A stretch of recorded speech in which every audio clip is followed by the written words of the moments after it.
guys do realise that the main reason why they had to remake the title sequence was because the range of locations visited this season barely extends beyond Winterfell and King's Landing. The hole in the wall is depicted about 100 miles west of where it actually is. Also, the title sequence depicts a pool at the feet of the Winterfell weirwood despite it having vanished somewhere between Season 2 and Season 5. Also, King's Landing is apparently no longer on. Discount 10-year-old Bran Stark. I've watched Season 1 too. Also, come on Ramin Djawadi, don't you dare use a Baratheon theme to herald the entrance of Targaryens. Bobby B would be turning in his grave.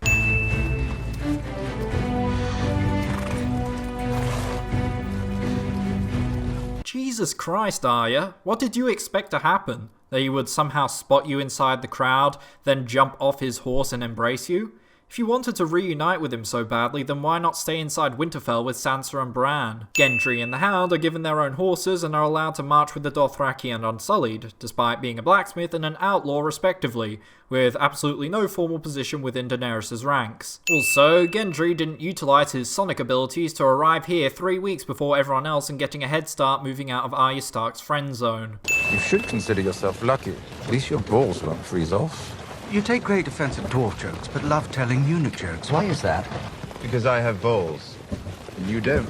Ah, you see, this eloquent first exchange of the season between Tyrion and Varys subtly foreshadows the quality and the consistency of the rest of the series. I warned you.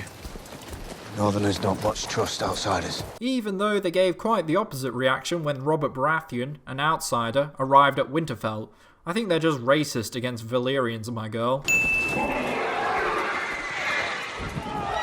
Why did it take this long for these two twats to show up? Surely they should have been sticking close to Daenerys' army, just in case Cersei decided to use her brain and pull a Ramsay Bolton, aka attacking while her massive lumbering army was in transit, spread out and in extremely undefensible terrain. The force of Drogon's weight turbulence appears to kick up a significant amount of snow, but in reality, none of the snow atop the battlements budged an inch, nor did Sansa appear to be affected in any way by said turbulence.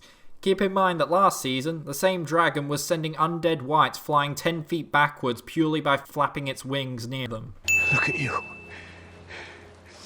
You're a man. Almost. Bran Stair 1. For those just tuning in, the series earns an additional 10 sins for every episode that Pod the Rod features in, that being until his secrets are revealed. We don't have time for all this. We don't have time to allow your most valuable ally to introduce herself? The Night King has your dragon. He's one of them now. The wall has fallen. The dead march south. Daenerys' response was, and who the f*** are you? How would you know the Night King has my dragon? He's sunk to the bottom of a lake. Why would you lie to me? It's a great crime to lie to your queen. We need to send ravens to the Night's Watch as well. There's no sense in manning the castles anymore. We make our stand here. But why here? Winterfell is literally the worst defensive position that you could hold up in. You are surrounded by flat plains, nearly indefensible terrain, and these flat plains extend for hundreds of miles around you in all directions, making it stupidly easy for the Night King to encircle and eradicate you. Why not hold up in Moat Cailin, a castle situated at the geographical choke point that also happens to be surrounded by marshes and swamps? Or better yet, why not your cousin's castle of the Eyrie? That castle's like a defensive strategist's wet dream. Your Grace. But you're not, are you? You know, they could have made Lyanna Mormont an interesting and compelling character, but beyond her role in the Battle of the Bastards, she's basically devolved into a plot device representing the popular opinion of the Northern Lords, leading my brain to refer to its shut up section whenever she opens her mouth post Season 6. I had a choice. Keep my crown or protect the North. I chose the North. Daenerys had already pledged to fight alongside you before you decided to bend the knee. Don't lie to yourself, you bent the knee for shits and giggles. While I ensured our stores would last through winter, I didn't account for Dothraki, Unsullied, and 2 full-grown dragons. What do dragons eat, anyway? That's a very good question, Sansa. How will the show address the dilemma of feeding tens of thousands of soldiers and 2 full-grown dragons? Whatever they want.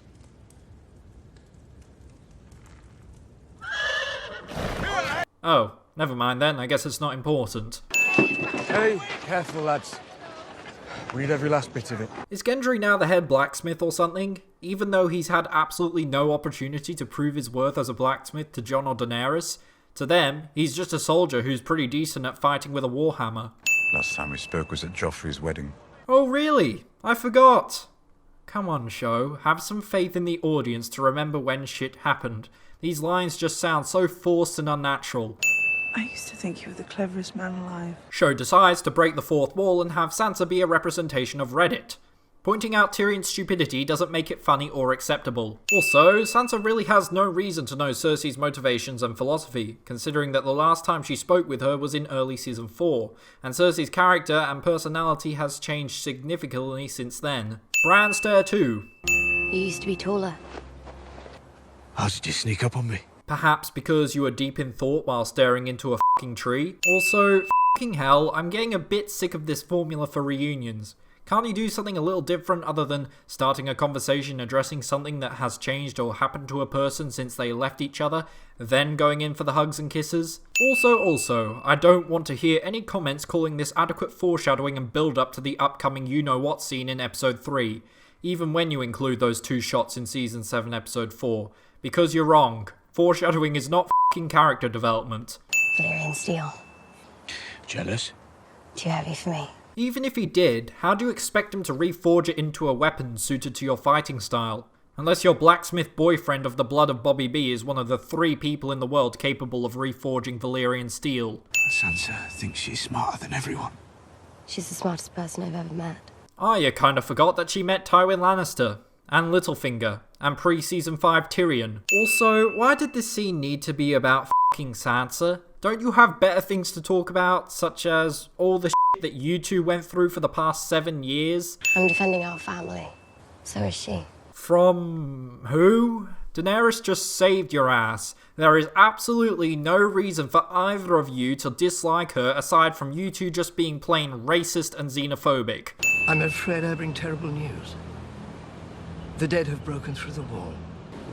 Good. The makeup department keeps forgetting to add Cersei's swallowable mustache. Holy crap, these guys look cool. I bet they're really gonna kick some ass. Why don't you just get it over with and kill me? Because, for some f***ing reason, the writers have turned me into a dumb c***. But we're family. You have killed family. Everyone, including Yara, knows that you killed Balon Greyjoy. I got a crew full of mutes. It gets lonely at sea. Then why don't you talk to any one of the 20,000 troops of the Golden Company that you are currently ferrying across the Narrow Sea? And after that, why don't you just hire a couple of prostitutes from King's Landing to keep you company? And elephants. No elephants, Your Grace. That's disappointing.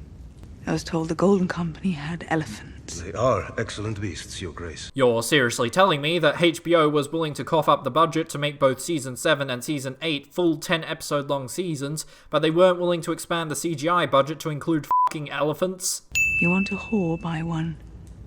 You want a queen, earn her.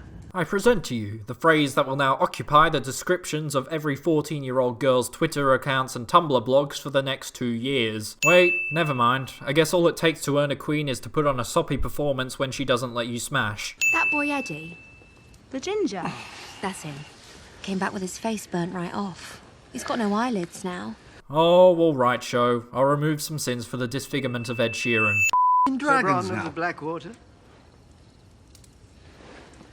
You're kidding me. Why didn't you lock your f***ing door then? She has a keen sense of poetic justice. But surely, if you want him to assassinate Jaime and Tyrion, the latter of which is Daenerys' second-in-command, wouldn't it be better to furnish him with daggers and hidden blades? Carrying around a bulky crossbow isn't exactly incognito. Robert had a different whore every night. But he still didn't know his way around a woman's body. Lies! Bobby B was the greatest coxman the Seven Kingdoms has ever known. You might be the most arrogant man I've ever met. More arrogant than Joffrey? It's always sunny on the Iron Islands. Also, is Euron really so dim that he would have the tongues cut out of every member of his crew? How are they meant to function as a crew if they need to use sign language or write down to communicate? Also, how did Theon and his gang manage to sneak through the entire Iron Fleet blockade of King's Landing without a single one of Euron's other ships spotting them and sounding the alarm? Judging from this shot, the moon is fairly bright in the sky. Wow, I'm so glad that this major plot point of Season 7 was resolved in all of 90 f***ing seconds. Euron can't defend the Iron Islands. Not if he's in King's Landing with all his men and his ships. We can take our home back. With 3 ships? I'm sure even Euron isn't dumb enough to not leave any sort of garrison at his major ports of call. Surely he's left a small force at home to, I don't know, keep the peace? The Carstocks. One of the better sigils. Really? It's just a white starburst on a blue field. How is that one of the better sigils?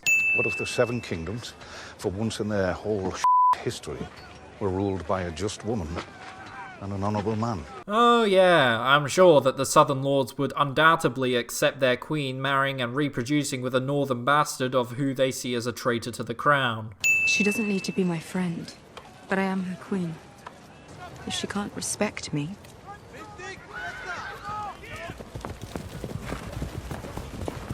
Oh my god. D&D, stop posing these paramount questions and then just ending the scene, never to bring it up again. It's not clever, it's lazy, it's uninspired, and it's just plain frustrating to watch. I don't know how to ride a dragon. Nobody does, until they ride a dragon. Yeah, and you also need to have Targaryen blood for a dragon to even allow you to ride it. Nudge nudge, Daenerys, the fact that Rhaegar doesn't immediately kick Jon off should be sending red flags up regarding Jon's heritage.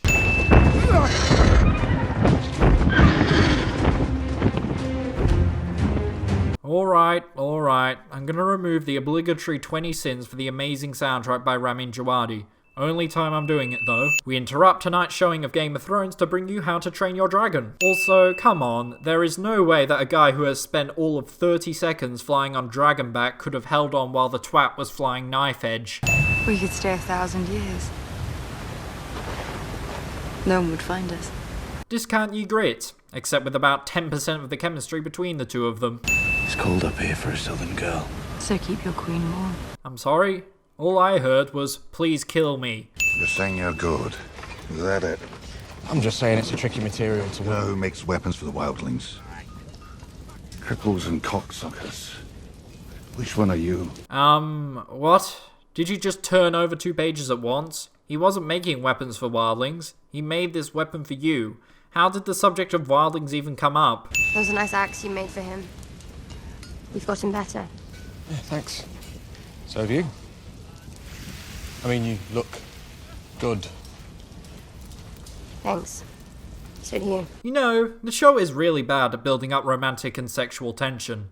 I probably should have pointed this out for Dany and Jon, and earlier on with Robb and Talisa, but even before they start giving each other the goo-goo eyes, you can tell right from their first f***ing interaction, oh yeah, Gendry and Arya are totally gonna f***.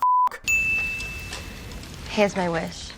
I'll find the strength to resist the urge to make a joke about Arya's wish to Gendry. Also, what the f*** is this shit? It has no dimensions, no sense of scale, and no specifications regarding materials other than the pointy end. What if Gendry accidentally mistook it to be the size of a pen? Also, unless Gendry is a blacksmith raised in a low-born environment who happened to be literate, then how would you expect him to be able to read any of the annotations you put on there anyway?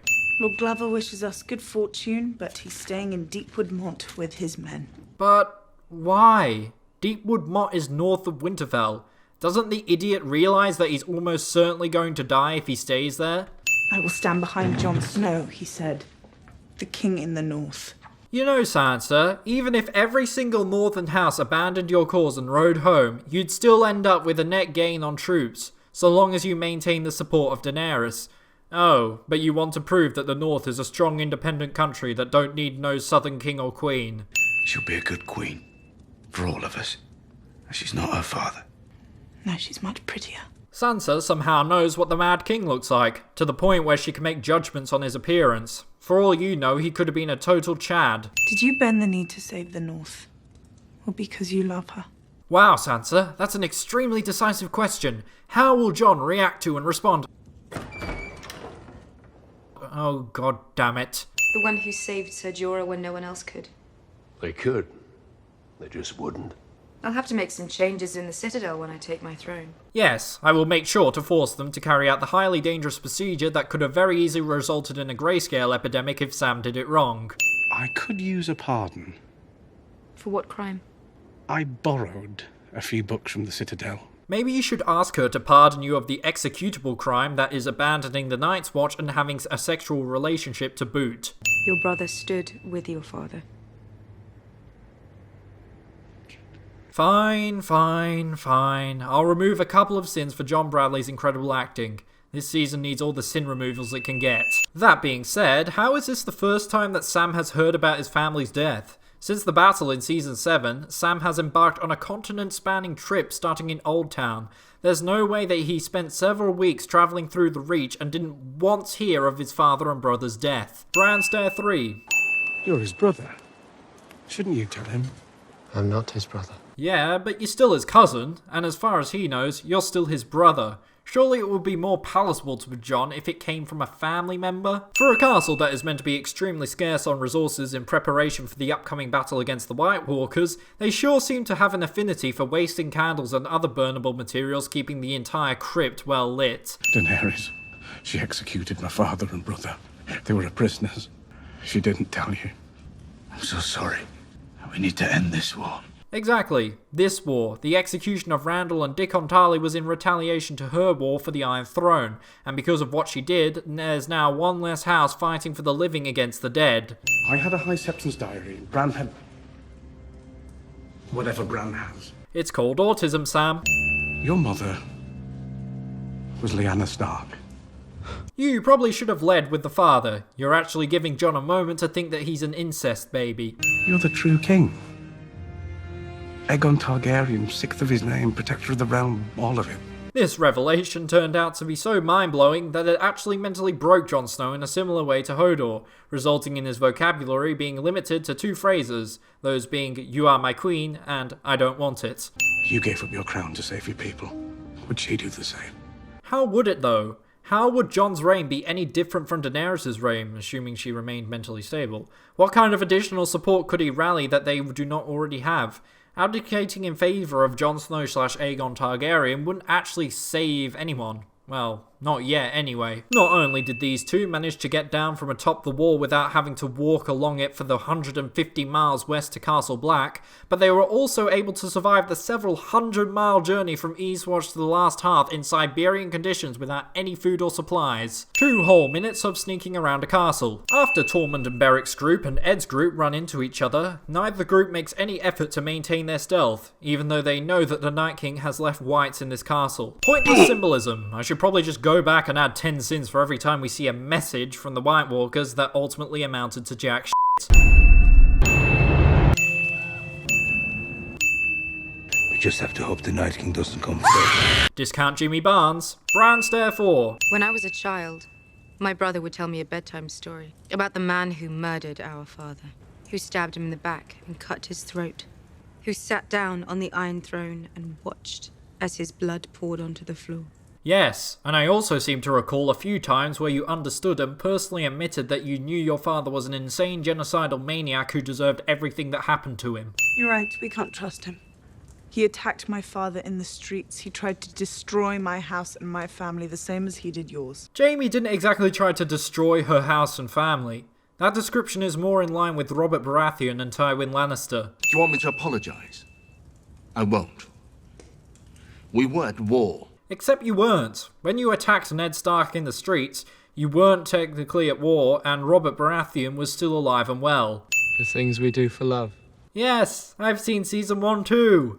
Without him, my lady, you would not be alive. Well, she probably would be. I don't think Ramsay planned on killing her if she was recaptured at the beginning of season 6, given that he kinda needed her to legitimize his rule on the North.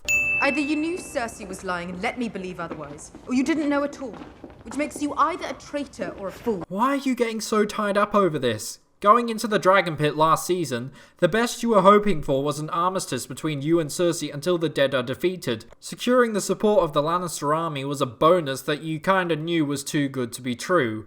Jaime even told you that Cersei doesn't plan on making any moves until you've fought the dead, essentially fulfilling the initial terms of the bloody armistice. This goo-goo-eyed staring scene is so cliche they may as well have put Careless Whisper over it. You make my weapon yet?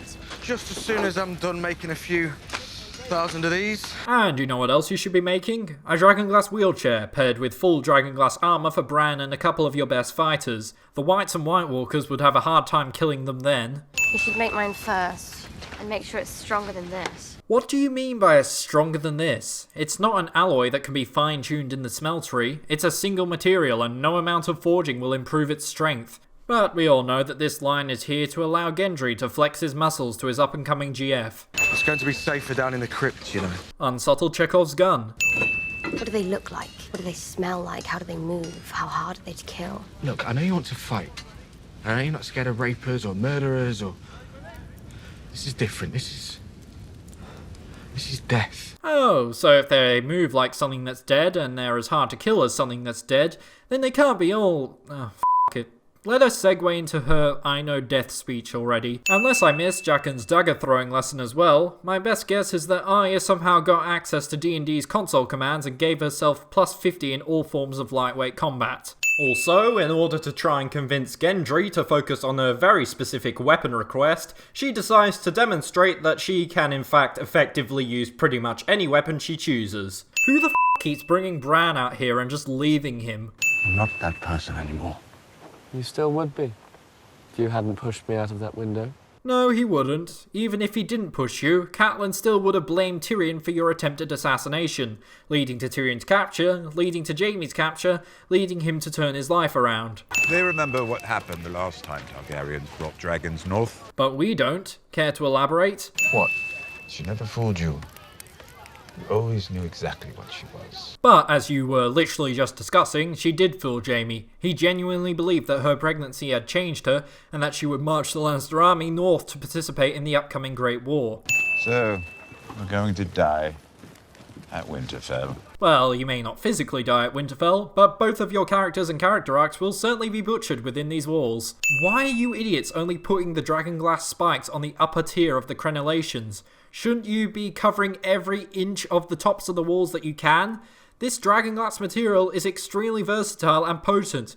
You should be incorporating it more into your castle defences rather than just making weapons out of it and giving it to your conscripted farmer soldiers, many of whom probably won't even manage a single kill before going down. So Jaime. Lady Brienne. Are you not going to yell at him for calling you a lady? Or do you only yell at Podrick for doing that? She's come a long way. And how would you know that? I don't believe you ever saw Podrick spar during the brief time that both of you were in King's Landing. We have never had a conversation last this long without you insulting me. Not once. Including the one where he gave you your armor and sword in order for you to go and find Sansa and Arya? In fact, I don't even recall a single time he has insulted you since Season 3. I'm not the fighter I used to be, but I'd be honored to serve under your command, if you'll have me. But make sure to stick him on the front f***ing lines. And don't worry about his diminished fighting capabilities. His plot armor is capable of deflecting asteroid impacts. He's made mistakes. Serious mistakes. As have we all. Yes, but Tyrion's mistakes have so far costed Daenerys her Dornish and Tyrell allies, as well as allowed Cersei to restock and grow her existing armies. Your mistakes have only cost her the trust she had in you. Sansa's learned a lot from Lord Royce. She's even gone so far as to opt to wear armor as a part of her everyday clothing now. Brienne has been loyal to me, always. I trust her more than anyone. I wish I could have that kind of faith in my advisors. Brienne is her sworn sword, not really her advisor. Do you not have faith in Ser Jorah? We have other things in common. We've both known what it means to lead people who aren't inclined to accept a woman's rule. Really? Because if I recall correctly, the Lords of the North were actually trying to get Sansa to take up the title of Queen in the North in Jon Snow's absence. All my life, I've known one goal. The Iron Throne. Taking it back from the people who destroyed my family and almost destroyed yours. Daenerys kind of forgot that the Starks fought on the side of Robert Baratheon to overthrow the Targaryens. Until I met Jon. Now I'm here. Half a world away, fighting Jon's war alongside him. But it's clearly not Jon's war, it's Westeros's war. If you wanted to take and keep the Iron Throne, then you would have had to have dealt with the Night King sooner or later, and there's not much point allowing the Night King to steamroll the North, adding 1 million extra corpses to his army. And I know he's true to his word. He's only the second man in my life I can say that about. Who was the first? Someone taller. That moment when you realise that 80% of the jokes in these last couple of seasons have been in relation to people's height and people's genitals. What about the North? It was taken from us. And we took it back, and we said we'd never bow to anyone else again. When did you say that? Didn't you specifically say that you knelt to the dragons and now the dragons are dead? It was the dragons we bowed to. And now the dragons are dead. Well, they're not dead anymore. By your own volition, you kinda need to accept Daenerys' rule. Hey, do you remember when travelling long distances actually took some time and would often play into the story and plot? Because D&D don't. Your sister? She only has a few ships and she couldn't sail them here. No shit, Sherlock. So she's sailing to the Iron Islands instead. To take them back in your name. You mean to take them back in her name. Daenerys did grant the Iron Islands independence with Yara as their queen. Look, I made it through most of my years without ever getting near a fight. But then I survived the Battle of the Bastards, right outside these walls. Someone who spent most of his life as a smuggler did not encounter a single fight throughout his entire career. Also, you participated in at least one fight prior to the Battle of the Bastards. You know, that fight where you were almost killed by a giant green fiery explosion of death? When the time comes, you'll be down in the crypts. They're the safest place to be. Unsubtle Chekhov's gun number 2. Discount Shireen Baratheon. I'm going to be in the crypt with my son, and I'd feel a lot better with you down there to protect us. Shouldn't you be fighting though? I thought Jon said that every single person of fighting age, regardless of gender, will be conscripted into the army and trained to fight. I thought the 3 horn blast thing was protocol limited to the Night's Watch. What if everyone else interprets it as the White Walkers are here already? How long do we have before the sun comes up tomorrow? It's good to see that the Night King has the courtesy to make his attack at night. The CGI artists over at HBO will be thrilled to hear. Also, despite it taking 2 years for the Night King to march his army south from Hardhome to the Wall, a distance of only 200 miles or so, the Night King manages to make the journey from Eastwatch to being nearly at Winterfell, a distance over 3 times that, within a couple of days or a week or 2 at most. You know, using trebuchets against attacking armies isn't exactly the smartest idea, given that they can't aim and therefore are extremely easy to dodge. They're meant to be used against castles or stationary defences, since, you know, castles can't move. What you do use against armies are catapults on the walls of your defending castle. Discount Chris Pratt. Getting to him may be our best chance. If that's true, he'll never expose himself. Yes, he will. He'll come for me. Even if that's true, then why would he need to expose himself? When he killed the previous three-eyed raven, he waited until the fighting was over before coming into the cave. Why would he choose to do any different for you? What does he want? An endless night. He wants to erase this world, and I am its memory. Translation: we couldn't think of a good enough reason for the powerhouse of the White Walkers to act like a complete bellend and expose himself in the battlefield. Just listen to this word salad and go with it. We'll put you in the crypt where it's safest. Unsubtle Chekhov's gun number 3. We need to lure him into the open before his army destroys us all.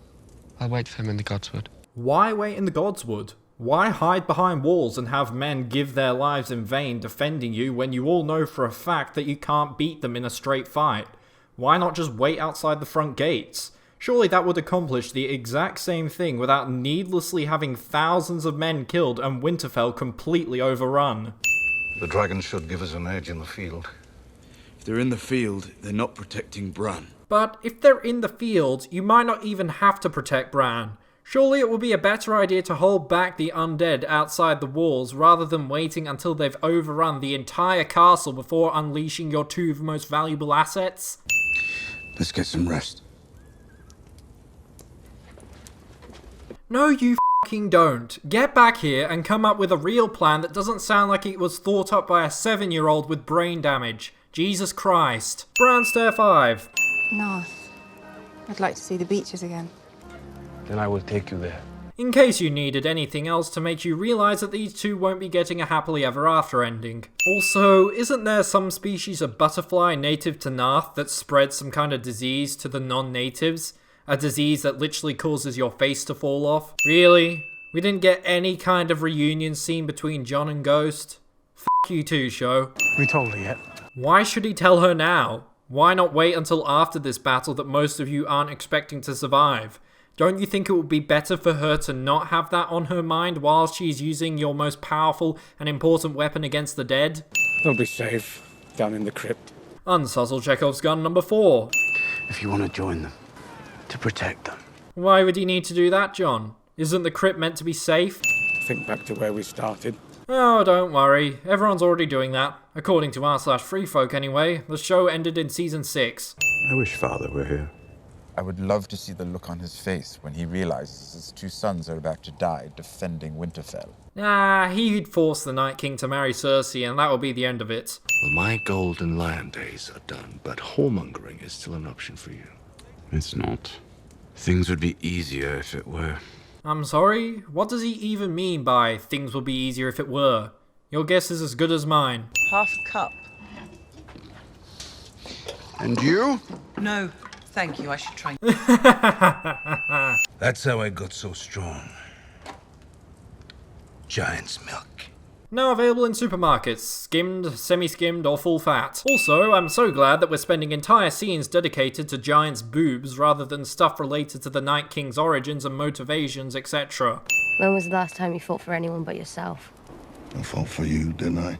There's that, and he also fought for the Lannisters at the Blackwater, and he saved Loras Tyrell's life right in front of your eyes. In fact, there's really only been one instance where he's fought purely for selfish reasons, and that's because he was forced to do so during a trial by combat. When light... Taurus isn't here anymore, so I hope you're not about to give a sermon. Because if you are, the Lord of Light's gonna wonder why he brought you back 19 times just to watch you die when I chuck you over this f***ing wall. As Sansa and Theon showed, the fall from atop the walls of Winterfell is perfectly safe. Even though right now it shouldn't be, there should be traps or spikes or some kind of killing contraption installed at the base of these walls. I'm not spending my final hours with you two miserable old shits. Then why did you even come here? I don't know why people call this scene epic forge sex. It should really be called epic storeroom sex. I'm Robert Baratheon's bastard. That reaction can only be attributed to finding out that your girlhood crush is the son of the greatest coxman the Seven Kingdoms has ever known. I f***ing told you all, but you didn't listen to me. We're probably going to die soon. Are you f***ing kidding me? You got knifed 3 times in the stomach and then tossed into a sewage-filled canal, and then you were fully healed by the next day. It's quite clear that you physically cannot die. Scene lacks the ghost of Bobby B laughing in the corner as the houses of Baratheon and Stark are finally joined. For all of 5 minutes, that is. I get that we've seen Arya since she was a little girl and that Maisie Williams signed on when she was 12 or something, but I will never understand how people can throw such a tiss over a now consenting adult showing a little bit of nipple and arse, while less than 2 years ago they were cheering her on while she massacred an entire family. This scene was done pretty tastefully and I'll take a couple of sins off for it. That being said, you don't need to get fully naked to have sex. The last I checked, this room was in fact open to the elements. Almost everyone here's fought the Starks. At one time or another. What do you mean? Davos hasn't, Brienne hasn't, and Podrick hasn't. And it would be a stretch to say that Tormund has, given that he has no qualms with the Starks personally. I think we might live. Holy shit, he was right. Also, this is coming from the guy who will be spending the battle cozying up in the crypt teaching Rickon Stark's corpse how to serpentine, while all these other poor sods face Granddaddy Ice's horde of rabbit fans. You don't need a king. Any knight can make another knight. Well, if you're breaking tradition by knighting a woman, then why do you even need a knight to make another knight? Didn't you just say f*** tradition? Arise, Brienne of Tarth. A knight of the Seven Kingdoms. When I first watched this scene, it genuinely gave me goosebumps, but now it just makes me depressed because it's the last good and narratively satisfying scene of Game of Thrones, with 4 extended-length episodes still to go. Oh well, I guess I should still remove a couple of sins regardless. You'll be safer in the crypt. Unsubtle Chekhov's gun number 5. Yes, and I'd love to defend them with it, but I can't really hold it upright. So then why the f*** are you participating in the battle? Didn't you literally just say to Ed and Jon that they need you out there, due to you holding the title of being the first person to kill a White Walker in thousands of years? High in the halls of the kings who are gone. Oh, f***. So is this Podrick's secret? Well then, I guess I should tuck this nugget of wisdom away and refund all the sins I added. Hold on, let me just work it out. 270 sins I've added since I started this recurring sin. 270 sins off then. That said, discount Pippin. Is it just me or does this shot feel like it was ripped straight from James Cameron's Titanic? Overlaid with the singing scene ripped straight from Return of the King? What is this? Why are you all just assuming that the Night King will attack tonight and lining up all your armies in preparation? And all based off the word of one guy? What if the Night King holds off attacking for another 10 hours or so? Then your armies are going to be fucking cold and exhausted and completely unable to put up any kind of fight. If you're already sending your armies onto the battlefield, then shouldn't you also be filling up the crypts with the women and children? Everyone told me he was decent and kind. He liked to sing, gave money to poor children. And he raped her. He raped her? Yes, I know that is the generally accepted story as to what happened between Rhaegar and Lyanna, but that's only because Robert Baratheon pushed it as the fact to add legitimacy points to his rebellion. Viserys would have rejected that notion and conditioned you from birth to also reject it. My name, my real name, is Aegon Targaryen. Why are you telling her this now? This is literally the worst possible time to drop this bombshell on her. Your father held on to this secret for 17 years and took it with him to the grave. You can hold on to it for one more fucking night.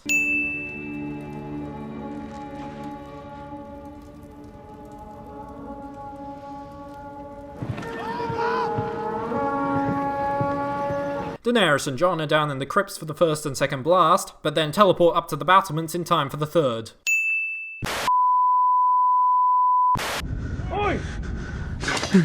Do you honestly expect someone like Samwell Tarly to be nimble enough to fight with dual daggers? Also, the mere fact that I need to apply a brightness filter just so I can enjoy the privilege of watching an episode without straining my eyes should be worth a few sins by itself. Why are you bringing all of your infantry out into an open f***ing field when there's still shitloads of room to cram them inside the castle walls? Do the writers of this show know the first thing about siege tactics and medieval warfare? Castles aren't just there to look pretty in the background, they exist as a force multiplier. Also, for some stupid reason, the Unsullied, the Northern Army, the Wildlings, and the Knights of the Vale all decided that it would be a good idea to position their forces in front of the defensive trench. What the f*** are you guys doing? 5 whole minutes of establishing shots. Also, despite being only half a mile away from Winterfell at the very most at the end of last episode, the Night King makes sure to give the forces of Winterfell all the time they need to prepare for his oncoming attack.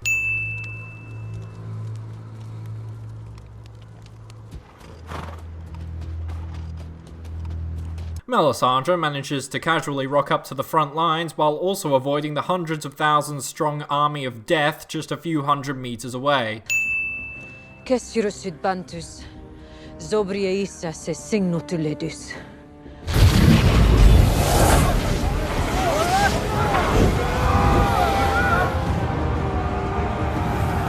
It appears that the executives at HBO sent a counter prayer to the Lord of Light as well.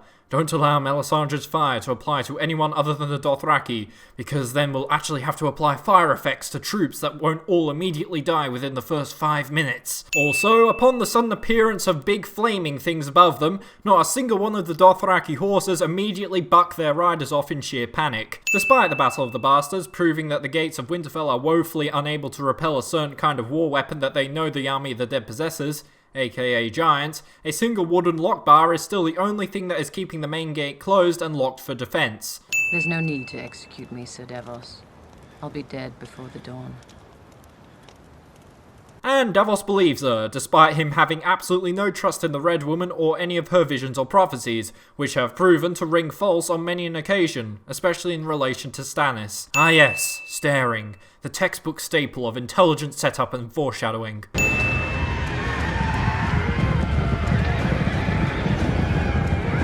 Hold on, the editors forgot to add this soundbite in post. I'll do their job for them. There we go, much better. Also, what the f*** are you doing? What the hell are you hoping to accomplish with this Dothraki suicide charge? You're not going to break their formation. They have no f***ing formation. They're undead. They feel no pain nor fear. Not to mention that there's literally hundreds of thousands of them, and every single troop that you lose on the field can be turned against you at the drop of a hat. Seriously, it's like every character has dropped 30 IQ points or something. Also, what did you plan to do before Melisandre rocked up and lit all your Arrax on fire? Were you just going to charge off into the pitch black with weapons that were neither constructed from obsidian or Valyrian steel, nor were set aflame, making it impossible for you to kill any of them anyway? Didn't you two agree to wait in the Godswood with Bran, not to sit on a f***ing cliff with a bag of popcorn to watch the light show?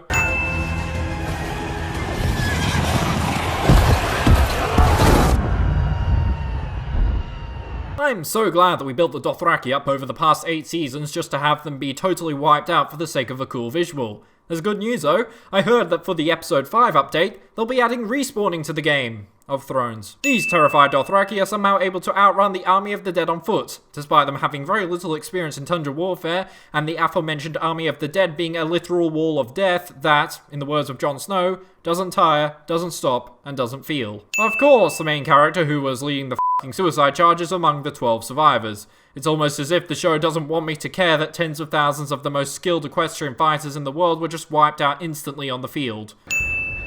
The Night King is coming. The dead are already here. How incredibly observant and insightful of you. Why the f*** is your artillery in front of your f***ing infantry? Why not put it, oh, I don't know, behind your infantry, behind your trench, or perhaps even atop your f***ing walls or turrets? Or did you just plan on putting in all of that work on your catapults and trebuchets to them just be rendered useless after a brief 30-second barrage? Everyone survives this. Better get used to this phrase. You're going to be hearing it a lot throughout this episode. Despite having at least 5 or 6 wights on top of her, all it takes is one left-handed swing of Jaime's sword to kill the lot of them. Either that or Brienne killed them through screaming.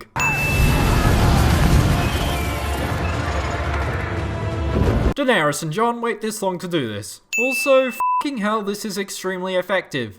Even if there's hundreds of thousands of the bastards, at that rate you could probably wipe out the entire f***ing army of the dead within 20 minutes. We interrupt tonight's showing of Game of Thrones to bring you Geostorm. I'm just waiting for British Airways to take this scene and incorporate into their safety video as to why you should always wear a seatbelt in case of sudden and unexpected turbulence. Take this and go. I don't know how to use it. Sticking with the pointy end. Yes, I've watched season 1 too. Also, are you sure that Sansa's the smartest person you've ever met? We heard you were enjoying the artistic shots and the overall ability to see this episode. Hope you enjoy the next 60 minutes of nothing but snowflakes in the lens. Samwell Tarly has managed to not only survive the initial charge of the Army of the Dead while being on the front lines, but has survived for over 4 whole minutes while hardened combat veterans have been dropping like flies. Show actually thinks that after the past 4 years of these kinds of lazy fake-out death scenes that I genuinely was worried that Sam was going to die there.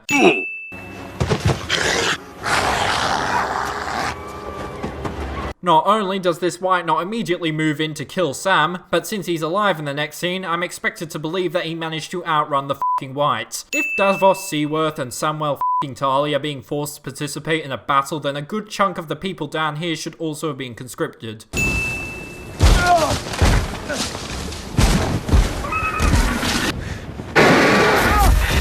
It appears that Jon forgot to outfit Rhaegar with GPWS and TCAS. Gold star if you get the joke. Also, what the hell are you two doing? Shouldn't you be spending every free second that you can torching the wights? Wait, so you're telling me that not only did you have enough room to fit the entire Northern, Wildling and Vale armies inside the walls of Winterfell, but you also assigned said armies posts in the inevitable event that they would be forced to retreat? Why the f*** did you send them out into an open f***ing field in the first place? Jesus Christ, Tywin Lannister and Robert Baratheon would be having an aneurysm if they were alive to witness these battle tactics. There is no way that anyone outside of a 10 feet radius should be able to hear Grey Worm's commands. Jon actually shouts for Daenerys, believing that she may be able to hear him. Why are there no troops stationed on the walls of the Godswood, the main point of contest that the Night King is hoping to reach? What's stopping the Army of the Dead from just climbing their way up these walls rather than facing the Unsullied?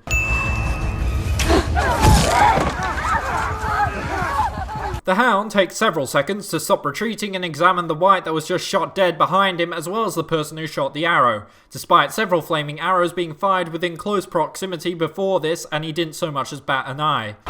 Light the trench! Light the trench!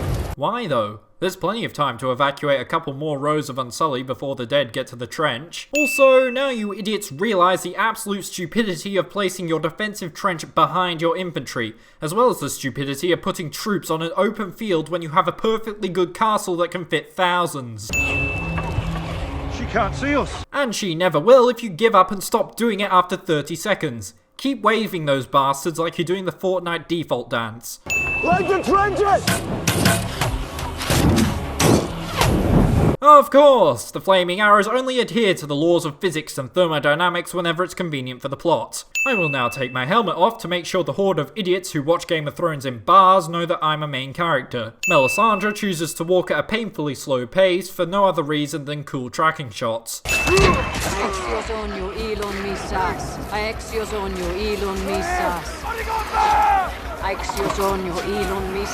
This just might be me and my cultured brain, but the wording of Melisandre's prayer leads me to believe that she's praying for Elon Musk to descend from the heavens wielding his Boring Company branded flamethrower. Somebody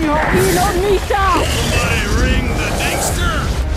Character who's been repeatedly trying to complete an action against the clock manages to do it just in the nick of time to not die or be overrun cliche. Wait, so you were sat there atop a f***ing dragon, you clearly could see that they were being overrun and that the trench was in desperate need of lighting, and you just sat there doing bugger all? Well, the Night King may be having some trouble erasing the world's memory, but he seems to be doing a good job of erasing Daenerys' memory, to the point where she can't decide whether or not to torch White or fly around in the pitch black. If we were up there, we might see something everyone else is missing. It's called lighting. If I was out there right now... You'd die. And yet Samwell Tarly won't. Tyrion Lannister is the veteran of 2 battles, although I guess for one of those he was asleep for most of it. Maybe we should have stayed married. You were the best of them.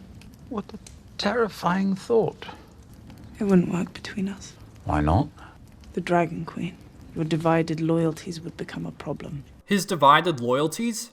Surely a loving marriage between you and Tyrion would work wonders to mend the fragile relationship between the Northern Lords and the Southern Lords. In fact, isn't that the entire point of political marriages? To improve relationships between 2 parties who may not be the best of friends? Without the Dragon Queen, there'd be no problem at all.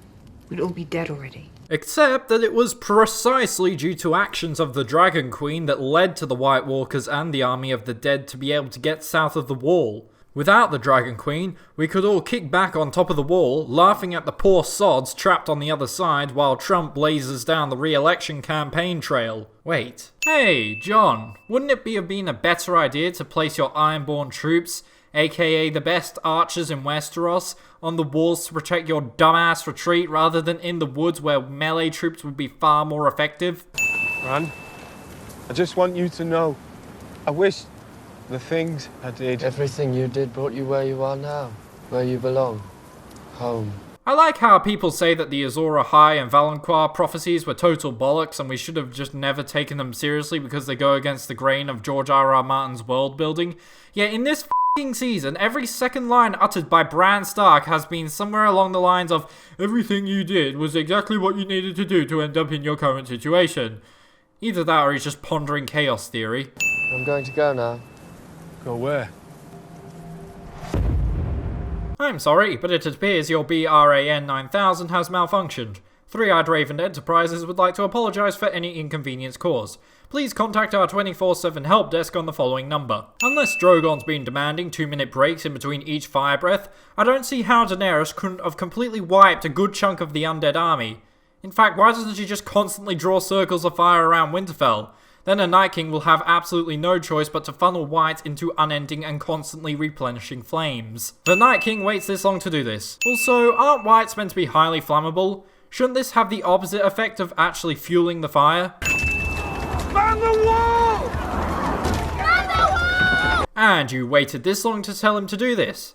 Did you just expect the Night King to give up pressing his attack and allow your soldiers to kick back in the courtyard?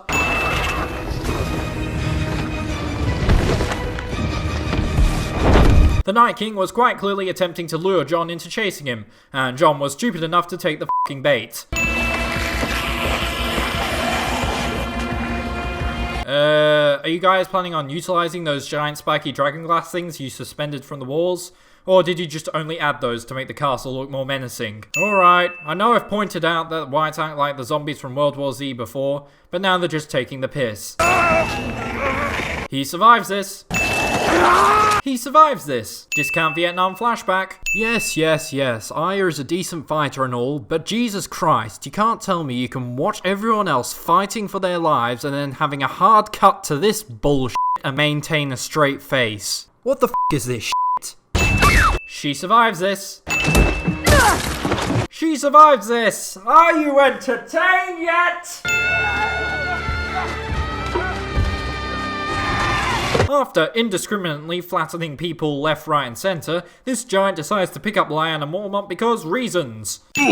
One of David and Dan's notes to Sapochnik was to make sure that the audience was only permitted the privilege of being able to see what the f is going on for no more than 10 minutes at a time.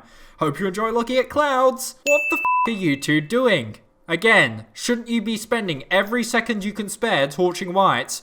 I thought you were planning to allow the Night King to come to you, with Bran as bait. By chasing him down in such an obvious fashion, you're just running the risk that he'll choose to turn tail and fly away, letting his generals take care of the living with no hope of you securing victory. I'm so glad that the cinematographer chose to cut the camera every half a second and introduce so much camera shake that it's seizure-inducing, because I almost figured out what was going on.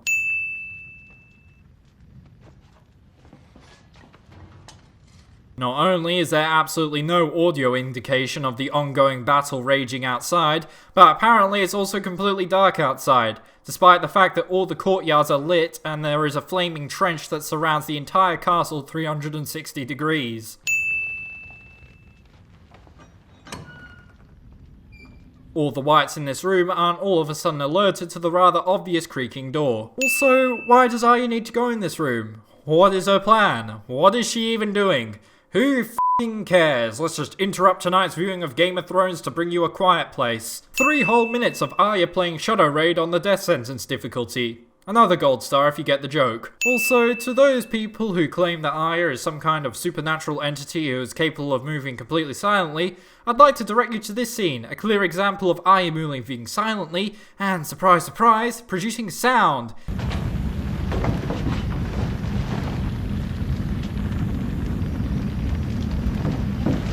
And even with all of her sneaky assassin skills, she can barely manage to remain hidden from 5 or 6 of the bastards.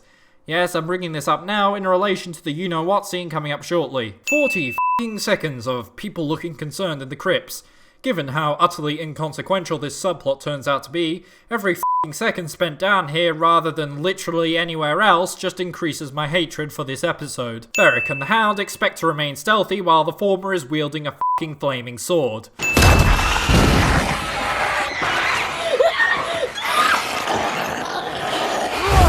Beric Ex Machina. As it always is in this show, full armor plate only functions when it's convenient to the plot. Barricade. Also, discount Jesus. This door is strong enough to hold back several dozen whites, when just over a minute previously, we watched a single white knock the same kind of door clean off its hinges. You said I'd shut many eyes forever. You were right about that too. Brown eyes, green eyes, and blue eyes. Well, actually, you said brown eyes, blue eyes, green eyes, bringing no special attention to the blue eyes. Brown eyes, blue eyes, green eyes. But who cares? Let's just pluck a random quote from Season 3 that was clearly pertaining to her future as a faceless man, twist its meaning into something completely f***ing different, throw in a Season 1 reference for good measure, and then call it adequate foreshadowing for fan favourite Arya f***ing Stark to get one of the most coveted kills in the show, despite having absolutely nothing to do with the White Walkers prior to this episode. My life. Theon, and most of the other Ironborn, are alive in the next scene. You see, Daenerys' half-assed attempt to draw a swastika with dragonfire subtly foreshadows how she will eventually turn into Dragon Hitler, but with her motivations and overall character transition done in an irredeemably half-assed way. The Night King waits this long to do this. Why not just open the battle with that? You could have had this thing done and dusted within the first 5 minutes. Both Jon and the Night King managed to hold onto their respective dragons without being thrown off in the skirmish. However, it is a motherfucking dragon battle, so... Randomized spear. My Khaleesi senses are tingling. The Night King will now smirk because he is devolved from a compelling, enigmatic threat into a fucking Disney villain. It takes Jon Snow 30 seconds to sprint a distance that can't have been any more than 50 meters. These two are alive in the next scene. And so are these two. And so are these two. Oh, and the show actually has the fucking gall to expect me to believe that Jon Snow was able to fight off all these whites. I consider this scene an insult to my intelligence.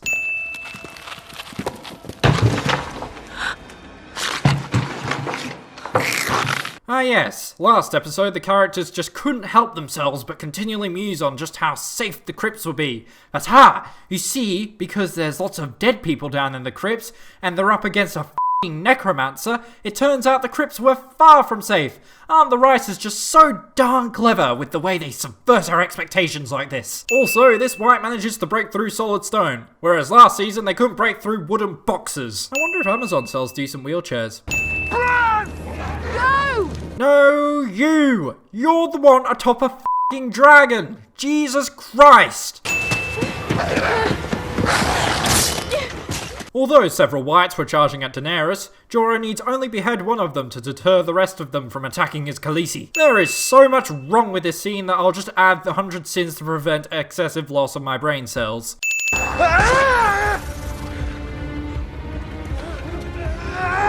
Theon now proceeds to hold off unrelenting waves of white single-handedly, despite the fact that several dozen of the most skilled Ironborn archers were struggling to do so. Someone who has never picked up a sword in her life manages to strike down these 5 whites charging directly at her, and God knows how many after that. Not one of these whites, who are so sensitive to sound that they can hear the sound of blood dripping, decides to hone in on Sansa and Tyrion. I think this might be the first scene of a movie or a TV show that I've ever watched that left me wondering, are they about to kiss, or are they about to kill themselves? Jon, you do realise that one nick from your Valyrian steel sword and Viserion instantly dies? And since he's being a dumbass and choosing to sit on the ground rather than fly, you could easily charge at him or just chuck your f***ing sword at him and he would go down instantly. Sam sitting here and crying while the entire world collapses around him is subtle foreshadowing of the state of the fanbase following season... Okay, I'll stop now. Also, this bullshit. Have another 100 sins. Theon, you're a good man. It appears that Theon interpreted these heartfelt words as, go charge at the Night King now, you twat. Are you serious? Viserion's Dragonfire was capable of completely obliterating the walls of Winterfell just a few minutes ago, as well as blowing a massive hole in the wall, but now it can't even melt this rock that Jon is hiding behind? Once again, armor is only effective when convenient to the plot. This is the same man who defeated one of Khal Drogo's Blood Riders purely by the grace of him choosing to wear armor. 90 whole seconds of the Night King slowly waltzing up to Bran and smirking at him, because this guy kinda forgot that he was meant to be an 8,000-year-old ice Satan who didn't make stupid generic villain mistakes like this. Bran Stair 6. Jon attempts to become the Dragonborn. Todd Howard won't save you this time, mate. And no, he wasn't creating a distraction for Arya to get past Viserion, ignoring the fact that if that's what D&D were going for, then you'd think they'd address it in future episodes, or at least one of the cast or crew would come out and clarify. Ignoring that, why does Arya need a distraction to be able to get past Viserion, but then becomes perfectly capable of sneaking past hundreds of Whites and White Walkers single-handedly?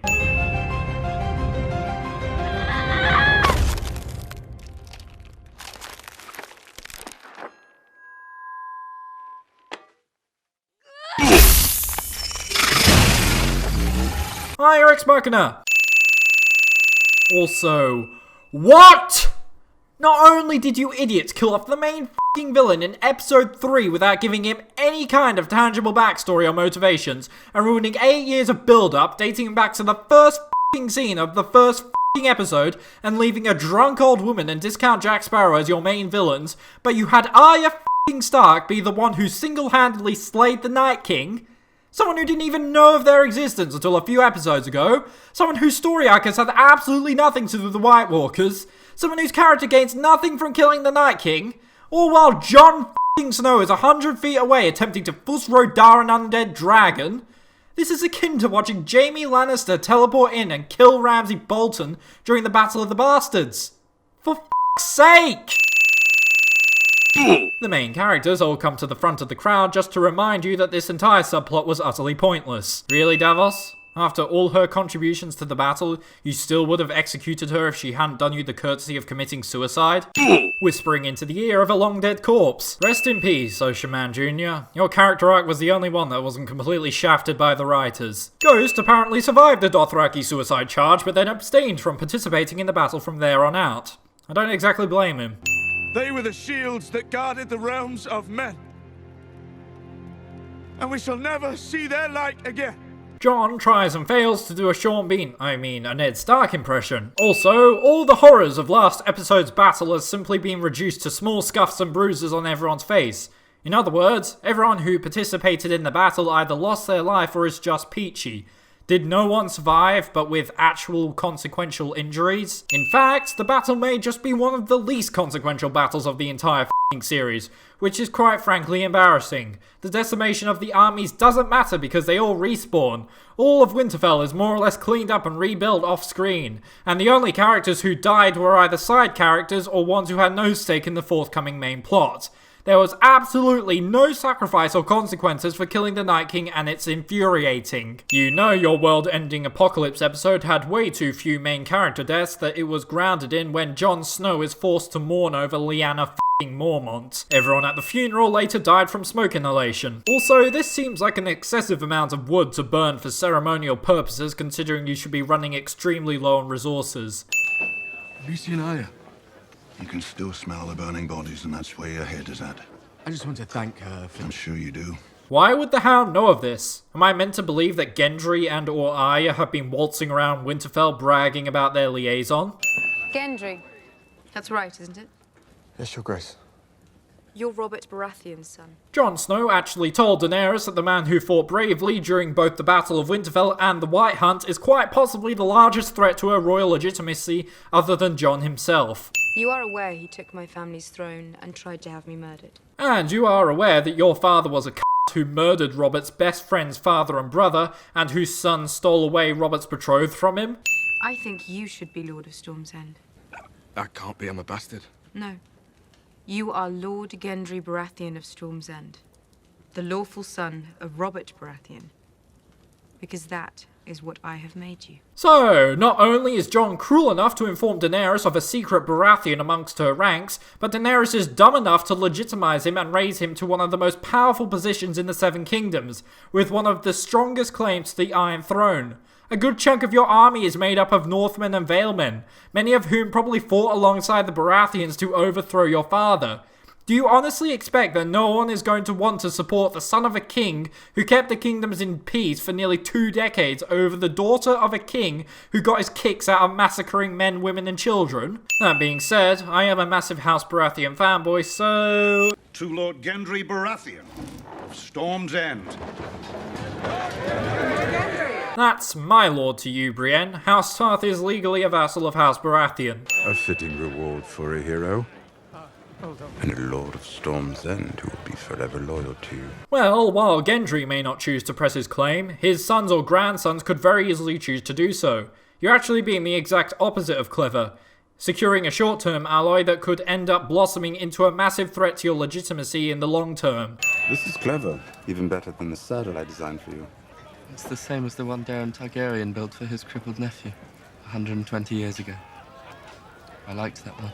F***ing wheelchair law. You shouldn't envy me. Mostly I live in the past. Bran subtly foreshadows the mindset of the majority of the Game of Thrones fanbase following Season 8. I lied about stopping. Sir Arya Stark, the hero of Winterfell. Whenever the show decides to remind me that Arya f***ing Stark killed the Night King, I must resist the urge to go and punch something.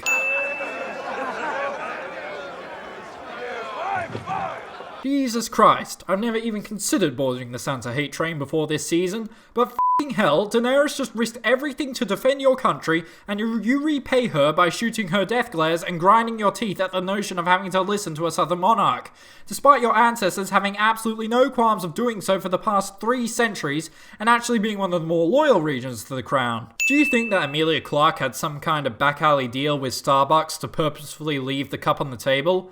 I can't help but imagine that some people were reading about it online and were like, You know, I could really go for some stupidly overpriced coffee right about now. Either that, or Extras D&D purposely put it there to distract the access media so they talk about a fucking Starbucks cup that could be fixed in all of 2 minutes in After Effects, rather than talking about how irredeemably dreadful the rest of the episode is. He climbed on the dragon and fought. What kind of person climbs on a dragon? Tormund kinda forgot that he also climbed on a dragon. Daenerys thinks that because she is being socially ostracized at a party packed with drunken idiots that she can never hope to gain the Northerners' loyalty, nor peacefully reign over the North.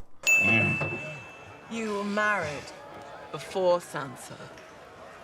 Drink. Yes, I've seen season 1 too. Also, Tyrion does not proceed to punch Jaime for telling Brienne about something that he is meant to be incredibly sensitive about. You're a virgin. What? Also, in a medieval feudalistic society, that is nothing for a woman to be ashamed about. Just takes her like that. I mean it again. Just a reminder, you are indeed watching Game of Thrones, not a shitty daytime soap opera. I'd pay good money to watch Podrick Payne sing while he fucks not one, but 2 girls. Don't pretend that you wouldn't either. None of it would have happened if you left King's Landing with me. No Littlefinger. No Ramsay.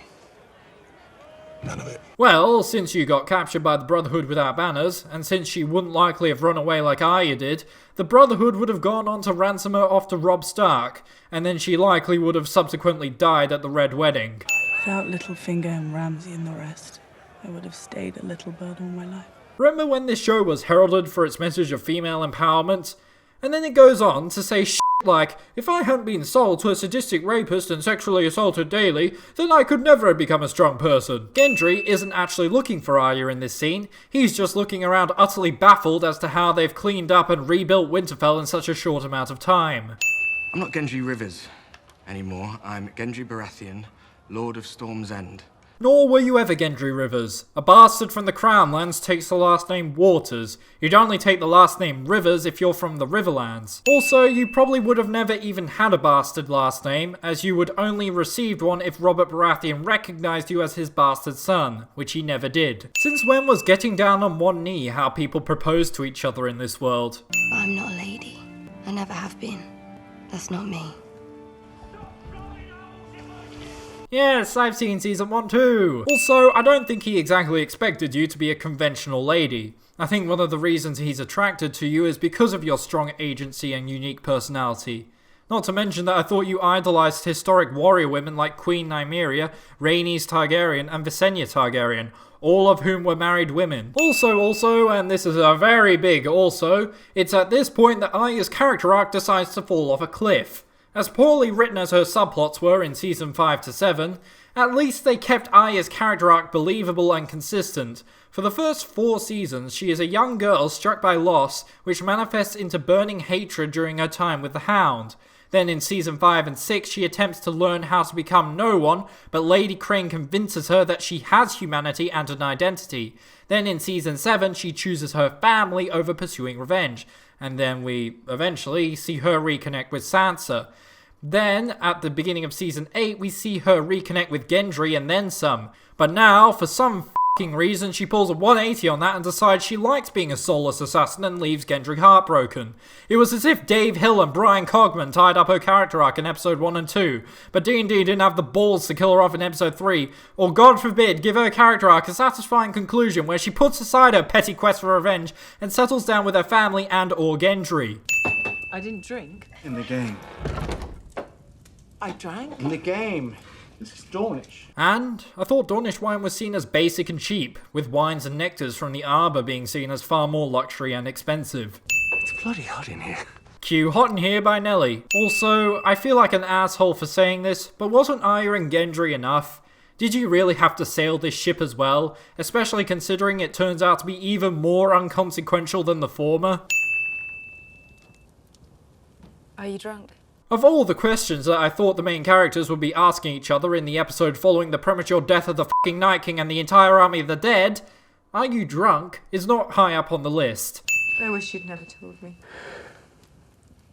If I didn't know, I'd be happy right now.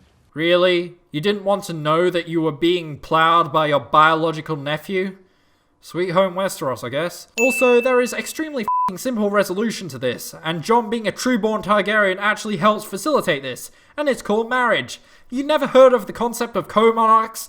You could even get your new Lord Paramount of the Stormlands to utilize his blacksmithing abilities to break the Iron Throne into two if you really needed to. I told you I don't want it. NPC Jon 1. You are my queen. I don't know what else I can say. NPC Jon 2. Never tell them who you really are.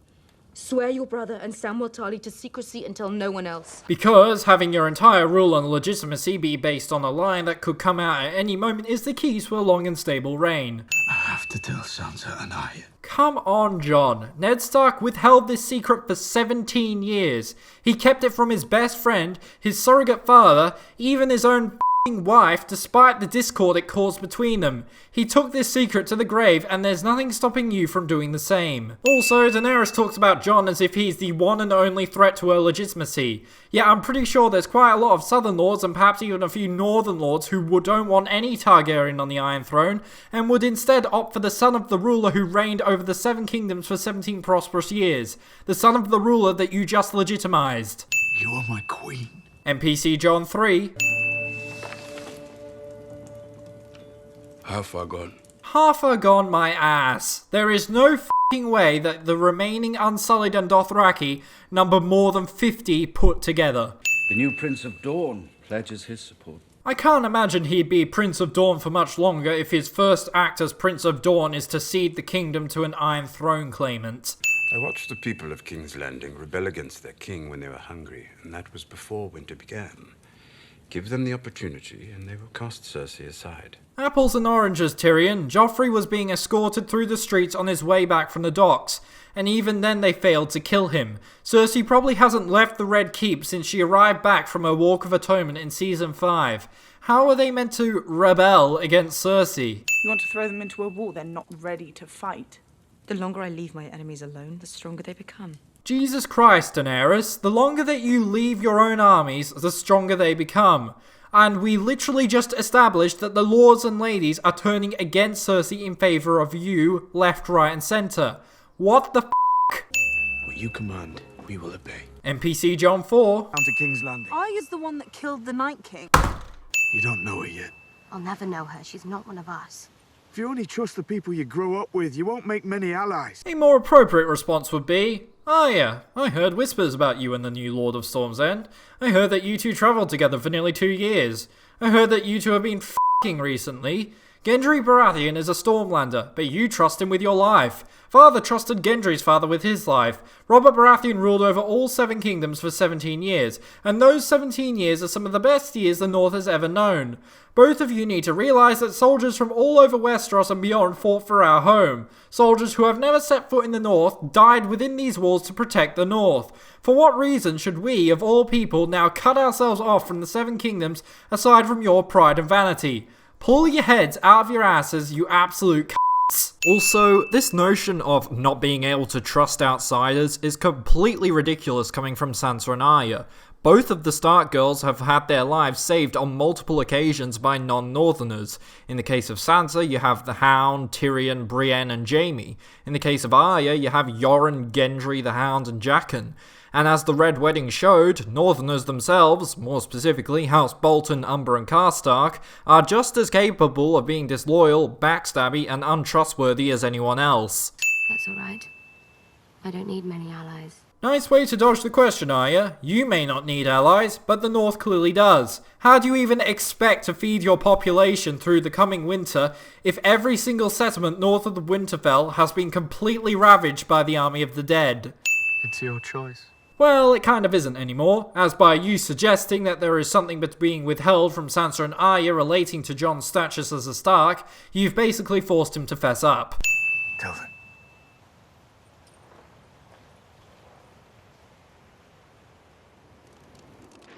Show doesn't hard cut to David Benioff flipping you the bird. I'll be more than happy to fill in, however, by flipping off the show in the form of an excessive number of sins. Jaime and Tyrion are the only ones in the main room of an inn just outside the capital of the North. I am the imp, and I demand to know. I knew you were f***ing her. A pair of tall blonde toffs. Must be like looking in the mirror. How did Bronn manage to sneak past all of the armies garrisoned in and around Winterfell with a giant f***ing crossbow. If he's just playing this game to get the most out of it, then what's stopping him from waltzing into Daenerys' room, offing her, and leaving? He could probably ask Cersei for something better than River Run for ending the war without losing a single Lannister soldier then. We made a deal long ago, do you remember? If anyone offered me money to kill you, you'd pay me double. What's double River Run? Highgarden. You could be Lord of the Reach. And you actually expect to be able to convince Daenerys to give the most powerful and wealthy kingdom in the Seven Kingdoms to Bronn of the f***ing Blackwater, a guy whose achievements and activities of note include supporting the Lannisters for years against Robb Stark, Stannis Baratheon and Daenerys herself, shooting down and nearly killing both her and Drogon, and threatening her hand and her hand's brother if he didn't receive adequate payment for his deeds. He wouldn't be tortured. Didn't you need some kind of crank thing to reload Joffrey's crossbow? We could use an officer with some knowledge of the city's defenses. Even though you have far superior knowledge of the defences of King's Landing, as while you were the ones planning for Stannis' invasion, Bronn was busy cleaning his nails or something. You don't want me cleaning my nails? You don't want me looking your way? Why am I here? To help me plan the defense of King's Landing. Stannis will be here any day. Must have felt good sticking your knife in that horn, f***er. I don't plan on coming back. Neither do I. I rest my motherfucking case. You can't listen to that line and f***ing tell me that Arya Stark's character arc hasn't been completely shafted, when a few episodes ago they were saying stuff like this. In winter we must protect ourselves, look after one another. And the snows fall and the white winds blow. The lone wolf dies, but the pack survives. Why her? You know she loves your brother. That doesn't mean she'll be a good queen. What leads you to believe that she wouldn't be? She inspires her troops and the small folk alike. She's kept a relatively level head around you, and she's literally just set aside her conquest that she has been dreaming of for years to defend your home. Name me one reason that you can discern personally that leads you to believe that she wouldn't make a good ruler. Why provoke her? How is that in the best interest of your family or the North? You're afraid of her. And you're not? Do you think that if you started waving your banner around and calling the North independent that she would just grind her teeth and deal with it rather than flying north and nuking Winterfell, then installing a loyalist house as the new wardens of the North? Why are you so desperate to see the North independent? What will it gain you? Tyrion, what if there's someone else? Someone better. And his name is Gendry Baratheon. The free folk are welcome to stay. It isn't home. We need room to wander. But why? Why would you want to go back north rather than settling, say, the Gift? Wasn't one of the main reasons that you rallied behind Mance Rayder and many kings beyond the wall before him to settle in warmer climates further south? It's where he belongs to. The direwolf has no place in the south. Just a reminder to everyone, this is the same person who said this. There are 5 pups. One for each of the Stark children. The direwolf is a sigil of your house. They were meant to have them. And nothing that the direwolves have done should have warped his opinion on it in any way. Sam, are you just not going to confront Jon over him leaving you to die? You know, if you show me this episode a couple months back, and if it wasn't for the first scene of the episode, I genuinely would have laughed if you told me that the preceding this episode is the f***ing apocalypse end of the world battle episode where the living win by the skin of their teeth. If it's a boy, we want to name him Jon. Sure, name him after the guy who left his father to die, instead of naming him, say, Ed, the guy who lost his life saving his father's life. As if we need any more scenes that would low-key confirm to us that these two will not be receiving a fairy tale ending. Think of the past 20 years. The war, the murder, the misery. All of it because Robert Baratheon loved someone who didn't love him back. For someone who claims to drink and know things, Tyrion has a very poor knowledge of recent history. Rhaegar whisked her away with no explanation, and when Rickard and Brandon Stark started asking questions why, they lost their heads, before the Mad King began demanding Ned and Robert's heads. Robert's rebellion actually had very little to do with the fact that Robert Baratheon loved Lyanna Stark and she didn't love him back. Also, I'm sure that even if Robert's rebellion didn't happen, then something else was bound to happen that would plunge the Seven Kingdoms into civil war. The Targaryen dynasty was brittle and falling apart at the seams. It was only a matter of time until a couple of the stronger houses banded together and toppled them. How many others know? Including us? 8. Well, that's not exactly right, is it? I believe the 8 people that Tyrion is referring to are Samwell, Bran, Jon, Daenerys, Sansa, Arya, Tyrion and Varys. But Gilly kind of knows as well, as she was the one who discovered the High Septim's note. And unless he died and no one has brought it up, Howland Reed is also meant to be in the know. The fact is, people are drawn to him. Wildlings, Northmen. And? Oh yeah, that's it, because people from the other 6 kingdoms would have absolutely no reason to like or rally behind Jon Snow. If we marry them, they could rule together. She's his aunt. They never stopped a Targaryen before. No, but Jon grew up in Winterfell. Is marrying your aunt common in the north? So you believe that the Northerners will accept Jon Snow as their ruler from the Iron Throne, despite him no longer being the son of Ned Stark like they all believed. But for him to marry his aunt? Well, that's just crossing the damn line.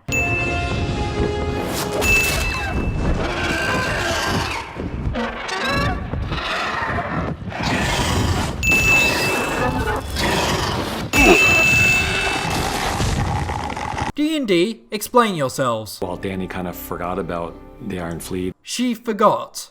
Never mind the fact that it was addressed in the meeting not 20 minutes ago, or the fact that her 2 most damaging military defeats have come at the hands of Euron, or the fact that she should have been able to see the Iron Fleet given that she was on a f***ing dragon flying several hundred feet in the air.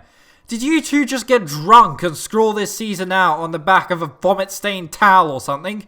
Jesus Christ!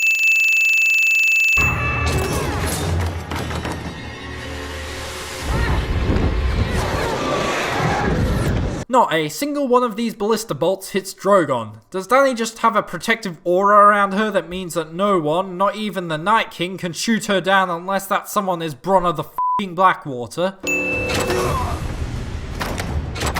Even though all of the Iron Fleet's ballistas are aimed more or less at the same target, Euron's is positioned nearly horizontally while his crews are aimed up at an angle. Also, since when was Dragonstone split into multiple islands?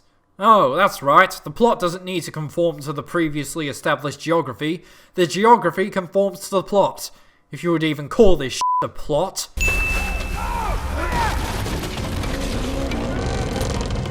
Tyrion survives this. Okay, I get that the Unsullied may have been able to swim to the shore given that they're like the best soldiers in the world, but there is no f***ing way that Varys and Tyrion were able to swim in open ocean in the middle of winter several miles all the way to the shores of Dragonstone. Also, Euron made absolutely no attempt to capture and hold Dragonstone. Of course, Euron manages to capture Missandei and only Missandei. Logic need only apply at the convenience of David Benioff and D.B. Weiss. Unless Jon managed to defeat an entire army of rested and well-armed Lannister troops with his injured and exhausted Dothraki, Unsullied and Northmen, then Daenerys just knocks over a lion figurehead for no apparent reason. Do not become what you have always struggled to defeat. I seem to recall that the only thing that Daenerys has been struggling to defeat are slavers. Cersei's pretty cruel and all, but she's not exactly a slaver. Also, Varys, you do realise that your plan is basically to starve the city out so it descends into anarchy. Do you honestly expect that innocents won't die in that scenario? That people will not fight to the death over scraps of food? That when the people try to overthrow Cersei, that hundreds or even thousands of them won't have to die in order to reach her? Did you guys even think this plan through? In the meantime, demand Cersei's surrender. Offer her her life in exchange for the throne. Tyrion is actually a moron. He's been trying to negotiate with Cersei for years now, and every single time it has come back to bite him in the ass. As far as Cersei's concerned, Tyrion killed her mother, her father, her daughter, and her son. She even paid a guy to an entire kingdom to have him kill Tyrion. Cersei has made it so explicitly clear that she hates Tyrion with every fibre of her being that you would need to be a mentally deranged infant to believe otherwise. Yet for some reason, Tyrion actually believes that she will listen to his offers. Have you considered the best ruler might be someone who doesn't want to rule? This narrative is constantly pushed this season, and it doesn't make a lick of sense, because this very show proved that those who don't want to rule aren't automatically gifted rulers. Think of Robert Baratheon, a guy who started a continent-spanning war to get his betrothed back, and ended up with everything a man could ever want except his betrothed. He then spent the next 17 years drinking and whoring, leaving the ruling of the Seven Kingdoms to his hand and his advisors, which granted was not necessarily a bad thing for the realm, and the realm prospered during his reign, but my point still stands. And then think of Eddard Stark, a guy who hated the position and responsibilities of Hand the King, and his lack of political tact resulted in him losing his head just a few short months after arriving in King's Landing. No, Varys, you of all people should know that people who don't want to rule usually don't make great rulers. And he's the heir to the throne. Yes, because he's a man, cocks are important, I'm afraid. Well, not just because he's a man. He would still be the heir to the throne if he was a woman and male primogeniture didn't apply, given that he's the son of the eldest son of the previous king of that dynasty. She's too strong for him. She'd bend him to her will, as she already has. And what's so bad about that? Even if Daenerys had agency over Jon, don't her actions over the past few episodes clearly indicate that Jon also has agency over Daenerys? Not only did she take her dragons beyond the wall to save Jon, but she then agreed to fight alongside the forces of Winterfell, and even admitting to multiple people that the main reason why she chose to halt her conquest of the Iron Throne was because she loved Jon. For God's sake, she was prepared to do what she is about to do last season, and who convinced her otherwise? Jon f***ing Snow, you absolute tools. I've spoken as honestly as I can. Each of us has a choice to make. I pray we choose wisely. Why is Tyrion the one valiantly defending Daenerys while Varys is planning her death behind closed doors? Varys is meant to be a man who secretly and faithfully supported Viserys Targaryen for years, despite it being blatantly clear to anyone who knew him personally that he was a violent and sadistic nutjob who wouldn't have been any better than the Mad King. While Tyrion is meant to be the cunning and manipulative cynic who, due to his dismissive upbringing, treats nearly everyone in his life, including his own family, with extreme skepticism and doesn't ever allow himself to fully trust anyone aside from Jaime. Euron Greyjoy ambushed Queen Daenerys and her fleet. One of the dragons was killed, several ships destroyed, Missandei captured. I always wanted to be there when they execute your sister. Seems like I won't get the chance. How does the introduction of this news lead you to that conclusion? Surely this means that it will take even longer for Daenerys to conquer the capital and execute Cersei. Unless you're implying that she will go Mad Queen and you know that she will burn Cersei in her castle. In which case you're an evil bitch who's just as selfish and power hungry as Cersei and Littlefinger, and I hate you. They're going to destroy that city. Are they now? What? What has Daenerys done that leads everyone, including people who barely know her and haven't even shared a single conversation with her, that leads them all to wholeheartedly believe that Daenerys is going to snap and destroy King's Landing? She's hateful, and so am I. Remember when everyone defended this episode, saying, "Oh, he's not really going down to King's Landing to rejoin Cersei, he's just going down there to kill her. Don't worry, the showrunners aren't that dim that they would chuck 8 years of development and character arcs out the window for absolutely no reason." I'm so glad that the last piece of meaningful dialogue from Brienne of Tarth, one of the most badass characters in the series, is her crying alone in a courtyard after her boyfriend dumped her in favour of his sister. Once again, the terrain surrounding King's Landing has morphed from mountains to fields to a desert. Also, I can count at least 11 ballistas in this shot alone. I can see no reason why Cersei isn't ordering them to open fire on the completely stationary dragon that is well within range of the ballistas as proven by Euron Hawkeye. The Unsullied enter a useless defensive position. 2.5 minutes of staring and walking. My lord. You'd think that for someone who has a vested interest in necromancy, that Qyburn would question Tyrion as to how they managed to defeat the army of the dead. But I guess that subplot was deemed to be so unimportant that the writers imposed a limit on the number of times that it could be mentioned in the episodes following the long night. I don't want to hear the screams of children burning alive. No, it is not a pleasant sound. Qyburn phrases his response as if he has heard the sound of children burning alive and knows the sound well. Because, of course, he has. Also, doesn't Tyrion despise the people of King's Landing? Or did he just kind of forget that he said this? I saved this city. And all your worthless lives. I should have let Stannis kill you all. Another minute and a half of staring and walking.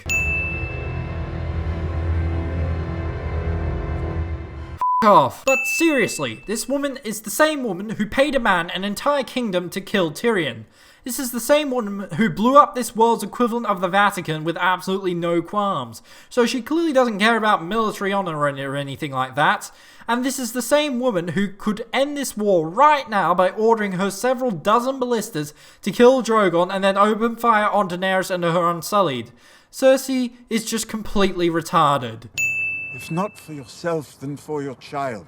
I know that Euron is meant to be not so bright, but f*** me, did he really not put 2 and 2 together and realise, hold on, how did Tyrion, the total tool, know that my waifu is pregnant, when the last time he had a opportunity to speak with her was before my waifu and I started banging? I heard that's how the babies are made. If you have any last words, now is the time. After being told that she is about to die, and while standing on the edge of the battlements with the motherfucking queen holding her arm, Missandei doesn't just grab Cersei and murder-suicide themselves off the walls, because we decided that it would be far more narratively satisfying for her to be killed by falling bricks and mortar instead. Missandei! Why is Winterfell still being portrayed as in ruins in the title sequence? It's almost as if the animation artists had the common sense to realise they couldn't have just rebuilt Winterfell from ruins in the space of a few days. What do you plan on doing with this letter or letters? Unless you've got the Maester/Raven Master on your side and sworn to secrecy, you may have a hard time delivering these messages to anyone off this island. And even then, dozens of ravens flying off in all directions is kinda hard to miss. What have I told you, Martha? The greater the risk, the greater the reward. Except, I think that if Dany were to die due to poisoned food, the Unsullied would likely execute every man, woman and child who worked in the kitchens. The northern armies? Just crossed the Trident. They'll be at the walls of King's Landing in 2 days. Really? Did Cersei not even think to station troops in the Riverlands? Preferably around the neck or something? When she refused to fight alongside the Northerners, she did so to solidify and expand her position. Yet in doing so, she, for some unknown reason, decided to pool all of her troops and resources in King's Landing, instead of, I don't know, putting some men in between her and the threat from the north, be it Northerners or White Walkers. Seriously, this show is just so dumb. Also, since when was King's Landing a 2-day march from the Trident? I'm worried for all of us. They say every time a Targaryen is born, the gods toss a coin, and the world holds its breath. Funny that someone who is so interested in the long-term well-being of the small folk would be interested in restoring a dynasty that famously and consistently produces evil, vicious tyrants. I don't want it. I never have. NPC John 5. She is my queen. NPC John 6. Also, what better place to attempt to convince someone to commit high treason than in the wide open in broad f***ing daylight? Someone has betrayed me. Yes. Jon Snow. Varys. What the f*** have you done to Tyrion, you absolute spastics? Why would Tyrion f***ing Lannister sell out one of his closest friends just like that? Jesus f***ing Christ. You learned from Sansa, and she learned from Jon. Though I begged him not to tell her. As I said, he betrayed me. Well, at no point did he say that he would forever keep his silence. He left that room with the intention of telling Sansa and Arya, and you made no serious attempt to stop him. Sansa is the real traitor, and she spread the word with the intention of undermining you. If I have failed you, my queen, forgive me. Our intentions were good. We wanted what you want, a better world, all of us. Tyrion low-key admits that the spreading of Jon's lineage would leave the world in a better place, implying, straight to Dany's face, that the world would be better off with Jon on the throne. In case you needed visual confirmation that Daenerys is losing her mind. I bet D&D thought they were so clever.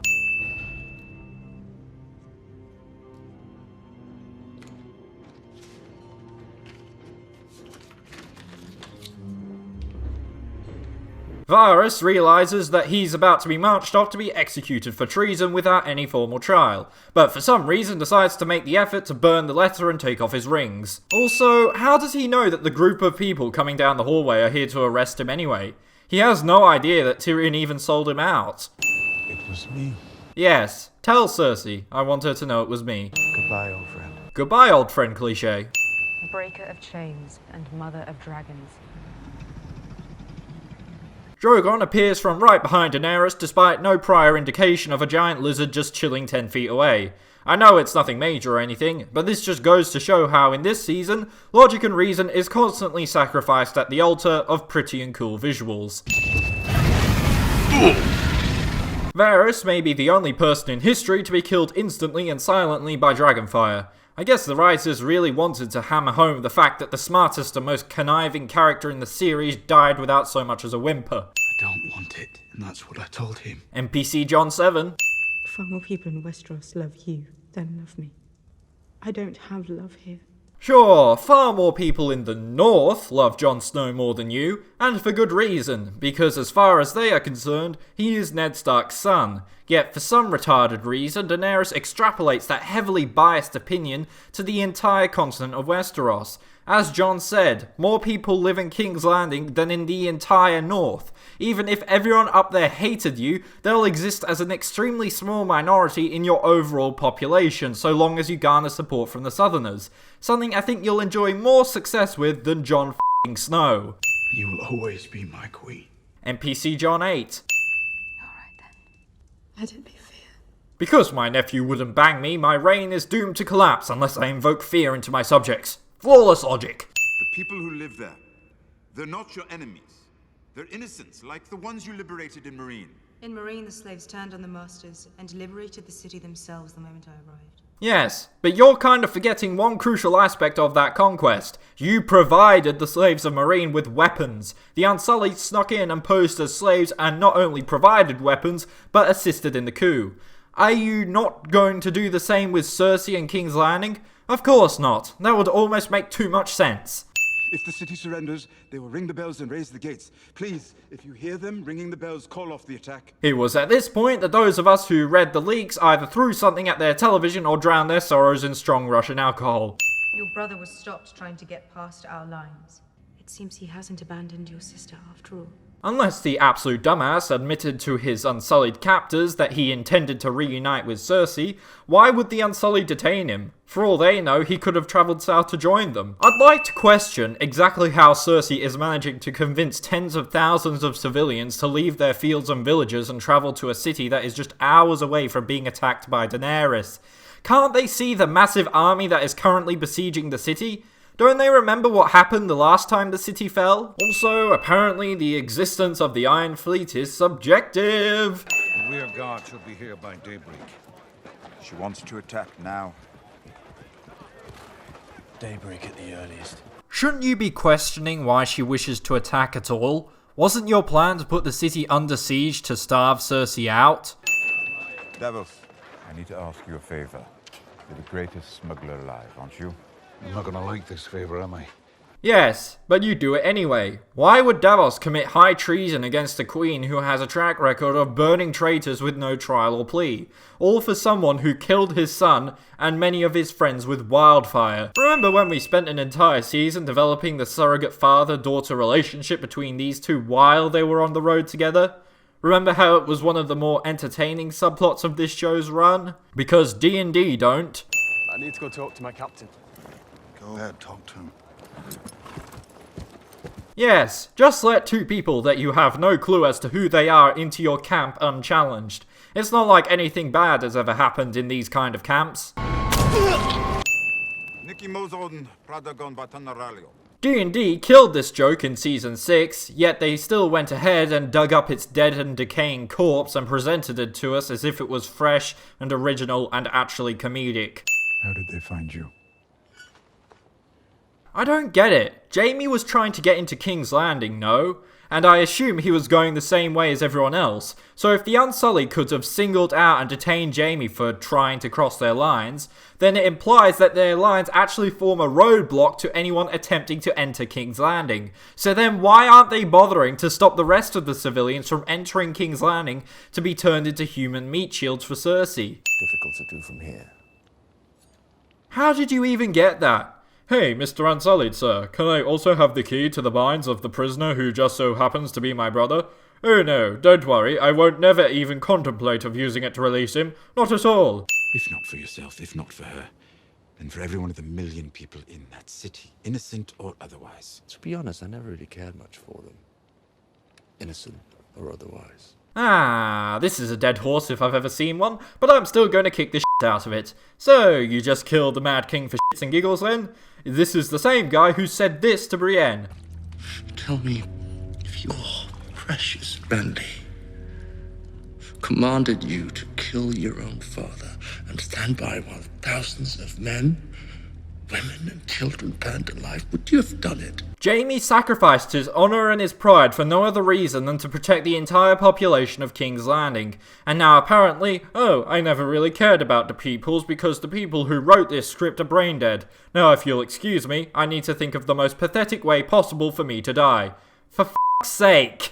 Also, do you idiots realise what you've just done? You've just completely obliterated one of the most compelling redemption arcs in television history. This is a guy who went from sending 10-year-old boys flying out of windows and leaving Ned Stark for dead in the streets in the first season, to saving someone from being raped and losing his hand for it, to coming to realise just how heartless his lover is, to finally leaving her and joining the army of the living to fight for the army of the dead. And yet I'm actually meant to sit here and accept him reversing course on 8 years of character development in the penultimate episode for the sake of subverting expectations. F*** off. F*** this show.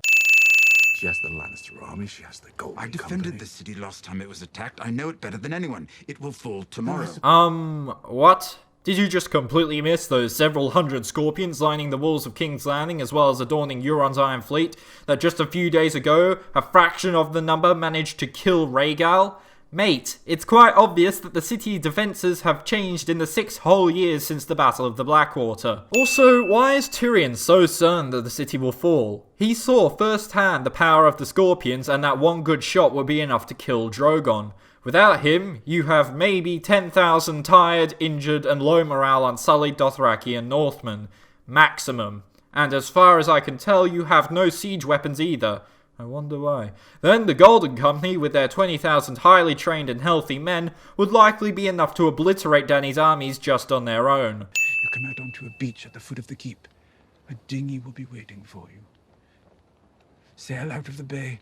If the winds are kind, you'll make it to Pentos. You'd need a fairly large dinghy to allow 2 people to make it across the narrow sea to Pentos, and Davos is not only going to be able to source this boat from somewhere and fully stock it for a transoceanic trip for 2 people, but he's somehow going to be able to sail it up to the base of the Red Keep without anyone in the Red Keep or aboard Euron's fleet noticing. All of this being said, hell, I do need to remove a few sins for this brilliantly acted scene. It's honestly depressing to watch, not because these characters will never see each other alive again, but because this season could have been legendary if only the script wasn't total horseshit.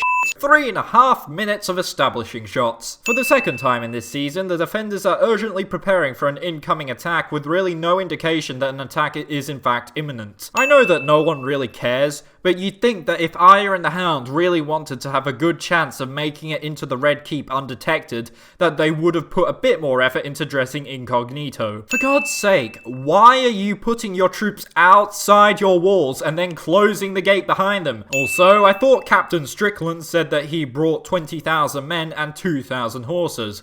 I count 1 horse and what can be no more than about 500 men. Show gets 10 sins removed for Andrew McClay, the greatest extra of all time. This probably isn't the best time to point it out, and I'll probably point it out again when the shot comes next episode, but I guess the Unsullied and Dothraki all kind of forgot that they died in the Long Night. Why are you closing the gate now? There's still plenty of room in the courtyard, and doesn't Cersei's plan hinge on cramming as many people into the walls of the Red Keep as humanly possible? Also, I get that Cersei's a prideful Lannister and all, but does she really go around King's Landing replacing the door handles with carved lion heads? Yes, make it known to everyone that you are in fact Jaime Lannister, someone that the Queen is offering an entire kingdom to if they bring her your head.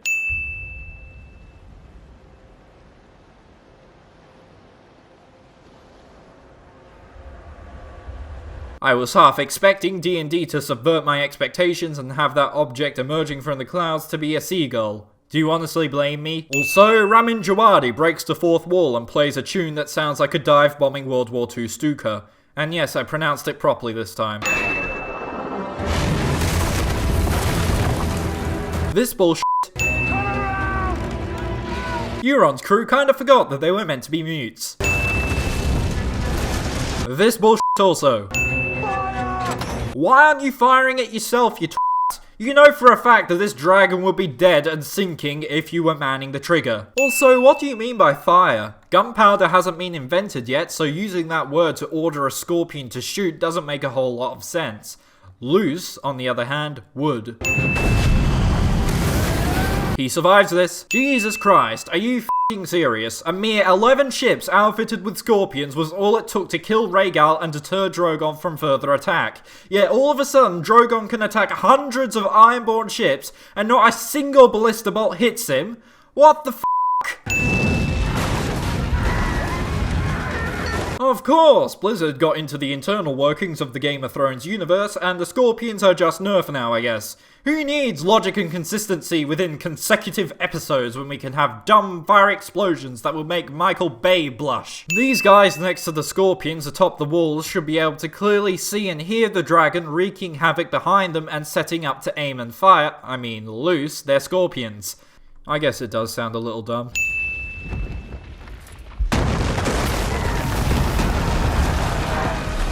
Alright, who packed that section of the wall with dynamite?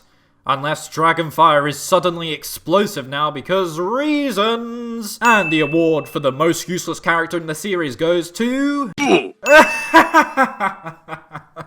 So I guess those Scorpion crewmen were just kicking back and watching the show and never once thought to actually aim and fire at the big city-destroying sky lizard. I'm sorry. But what are these guys doing? They're not even aiming their scorpions, let alone taking a couple of shots at the dragon. And we rejoin the subplot that consists of nothing but a sad and depressed woman staring out of a f***ing window. Oh, surely not. There is no f***ing way that Drogon is going to be able to fly in a straight f***ing line over dozens of scorpions and not get hit by a single... God damn it, just aim your f***ing oversized crossbows, it's not that hard, you useless gobshites. Why is Tyrion wandering around a clearly active battlefield?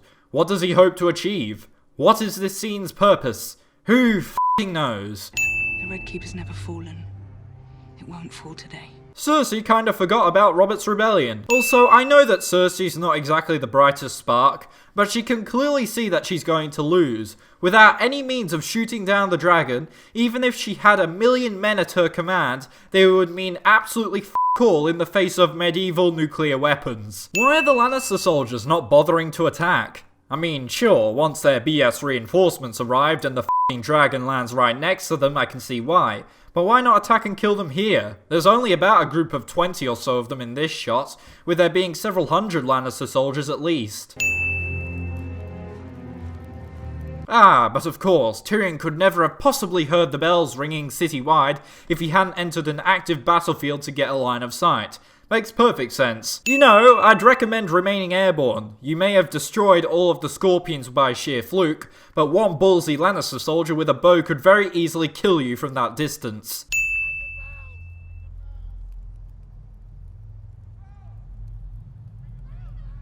Why is everyone saying ring the bells? Since when has that been universal protocol for surrender? In fact, the exact same bells were rung when Stannis attacked, and they had absolutely no intention of surrendering. They're welcoming the new king.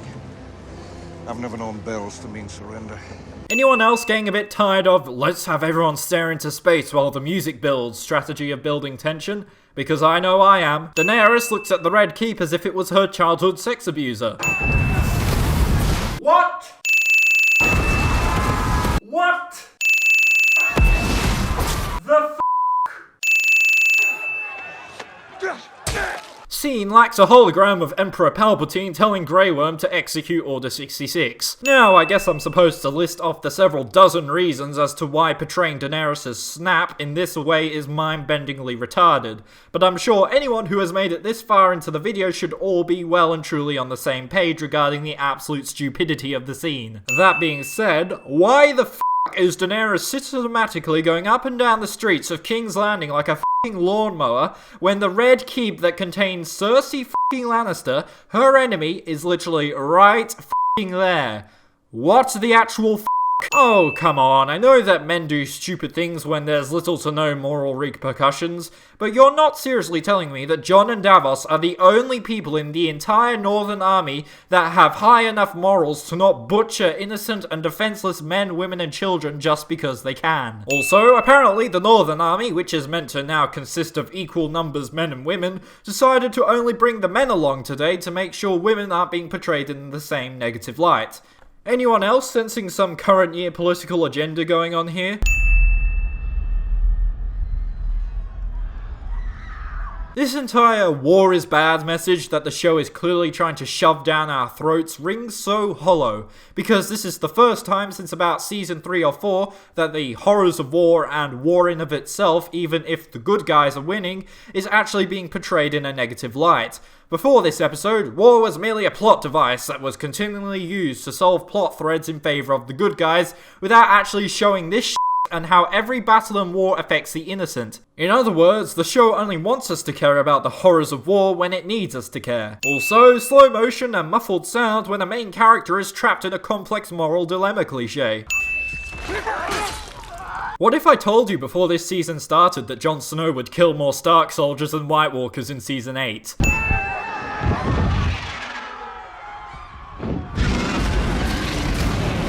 Fuck you and your cheap fake-out deaths. Also, Drogon literally just flew headfirst straight through a tower that was not only still in the process of exploding, but was engulfed in flames. There is no way that Daenerys wasn't either immediately killed or knocked off by falling debris. Or at the very least, had her clothes just burned right off her. You know, because she can't actually burn to death and all. Also, after Daenerys starts destroying the Red Keep, for some reason Cersei still thinks the battle is undecided and chooses not to flee like any sane individual would. Is that boat seriously meant to be able to get Jaime and Cersei across the narrow sea to Pentos? Kingslayer! Euron not only managed to swim several miles after being blown overboard in what should have been a fatal explosion, but he just so manages to wash up in the exact same spot as Jaime Lannister. In the script, D&D called this fight Dane Bowl, in homage to the nationality of both of the actors.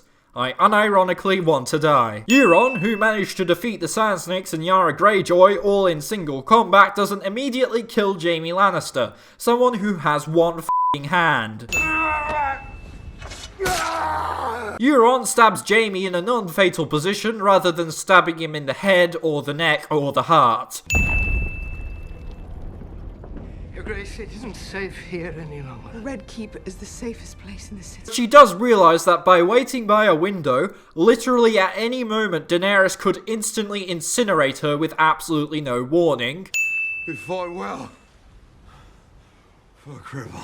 Euron was so blown away by Jaime's skill in single combat that he kind of forgot to kill him. I'm the man who killed Jaime Lannister. I just spent the last 3 hours browsing dictionary.com looking for the right words of anger to describe this scene. I came up empty-handed. Go home, go. Fire will get her. Or one of the Dothraki. Or maybe that dragon will eat her. Doesn't matter, she's dead. And you'll be dead too if you don't get out of here. Yes, wait until you arrive literally inside the Red Keep before you even attempt to turn her away. Never mind the fact that you two supposedly spent a month on the road travelling down here, or that it would have been rather clear that her hours were numbered either way as soon as the bells started tolling.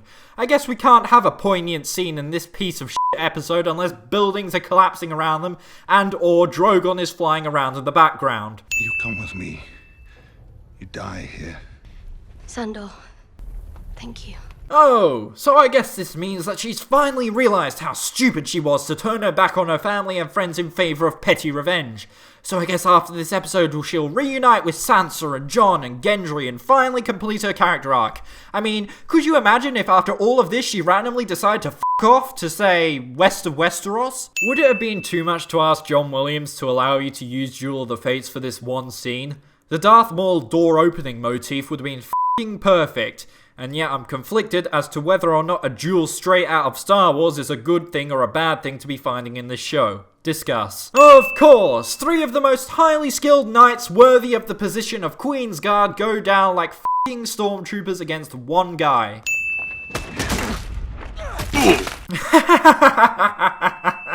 The showrunners decided to not have the Hound or the Mountain kill Cersei because they thought it would be far more poignant if she was killed by f***ing masonry. Hey, that doesn't look like half pure Yulia. It. Just get on with the Clegane Bowl already. Also, helmet or other face-covering apparel must be knocked off before the real duel can commence, cliché. Cersei kind of forgot that she wanted Jaime dead and was offering a man an entire kingdom to kill him.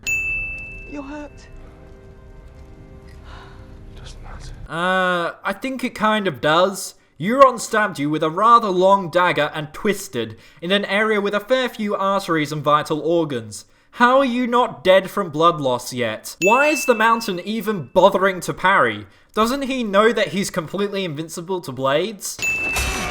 Once again, armor only functions as armor when it's convenient to the plot. Ah yes, one can't be considered a true king/queen's guard unless they have a scene where they strip themselves of their armor. I was getting kind of worried there. Rather than just pulling a Mountain versus the Viper and stomping the Hound's head in like a watermelon, the Mountain decides to prolong this fight because reasons. Stop with this cutting bullshit. I don't give a flying f*** about Arya because I know that Dingus and Doorknob don't have the balls to kill off fan favourite Arya f***ing Stark. Just give me the f***ing Clegane Bowl. Arya survives this.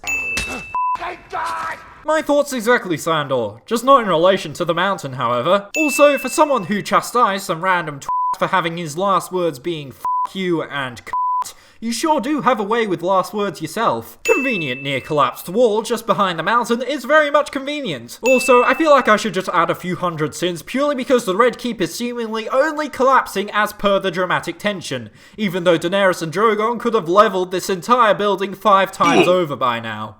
Also, Jesus Christ, that was one of the dumbest fights I've ever witnessed in media.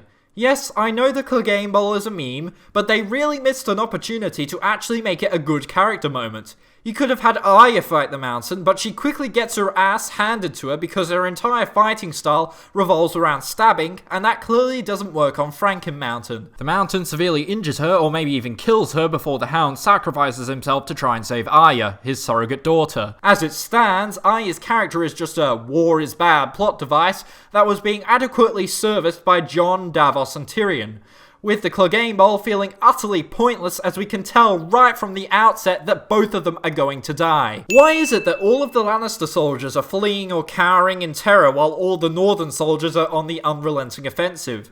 Daenerys is just indiscriminately going up and down the streets nuking everything that moves. And she also intends to inspire fear into the north so Sansa doesn't get any ideas. The northern soldiers should be just as terrified as the Lannister soldiers of the big city-melting reptilian flying above them. Oh, of course, the northern soldiers only start listening to Jon and Davos and ceasing their wholesale slaughtering and pillaging and raping of innocents and grow a brain to realise that Daenerys is killing everything that bleeds when it is time to do so within the script. Oh wait, she's alive? I thought she was dead. This story-selling is so riveting and clever. Also, I feel bad for saying this, but it's so blatantly clear that this is what they were going for. Discount 9/11.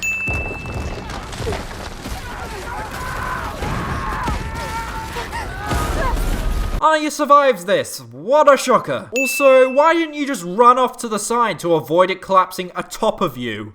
If you stay here, you'll die. If you stay here, you'll die, cliché. Also, what? How are you or they going to be any safer outside?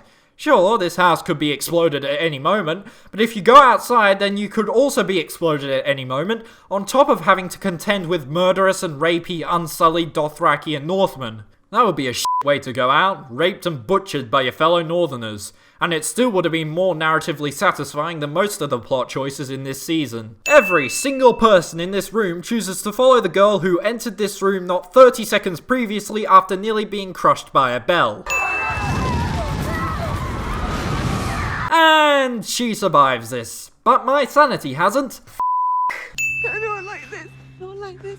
Not like this. Cersei sums up my thoughts on the ending of the show ever since episode 3 aired. Also, are you not even going to try to escape a different way? Doesn't the Red Keep have dozens of secret exits? How can you be absolutely certain that you are completely f***ed and the ceiling is about to collapse?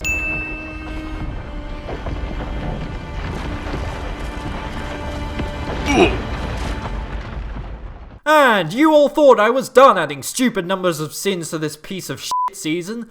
Well, if you did think that, then I don't know what to say because f*** this show and f*** you all! Shouldn't every house on this street have been completely obliterated by Drogon's fire? Isn't it meant to be explosive like seen in this shot? Even if Arya hid behind a rock, she still should be a pile of f***ing ash like everyone else on this street. Which leads me to my main point regarding this character. That if you really didn't want to kill Arya in the Long Night, then you really should have killed her in the Bells. She has absolutely no purpose in the story going forth, and having her die would have served to ground Daenerys' madness and horrific massacre of an entire city of hundreds of thousands in a good guy main character death. One that would have had a profound effect on Jon Snow, the man who ultimately kills Daenerys. Oh no, I brought a defenseless mother and daughter out into an open battlefield and I didn't offer them some of my plot armor and they died. I'm a bit of a dick, aren't I?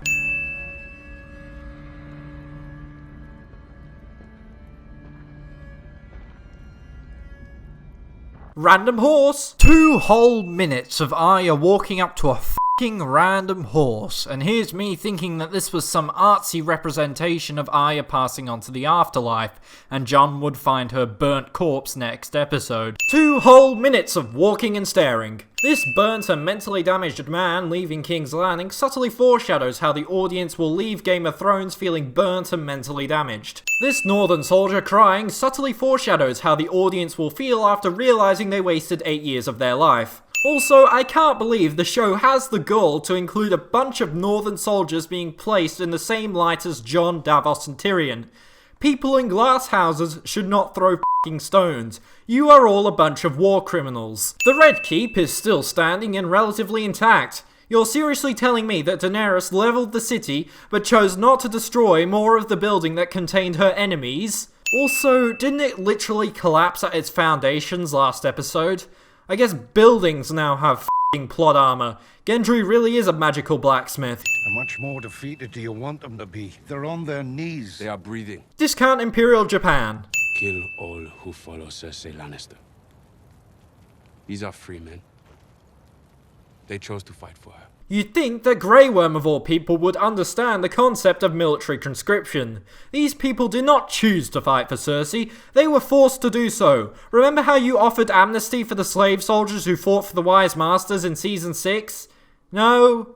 Okay. Ah yes, now that I've seen that Daenerys has issued a kill all captives order against surrendered soldiers, many of whom actually work to save innocent civilians, I will now gingerly walk to find Daenerys to slap some f***ing sense into her. Something is just drawing me down here specifically. I definitely haven't heard whispers from our overlord Weisnioff that your brother and sister died down here to some bricks and mortar because we wanted to subvert your expectations. Oh, so the ceiling didn't result in this area ceasing to exist as a navigable room.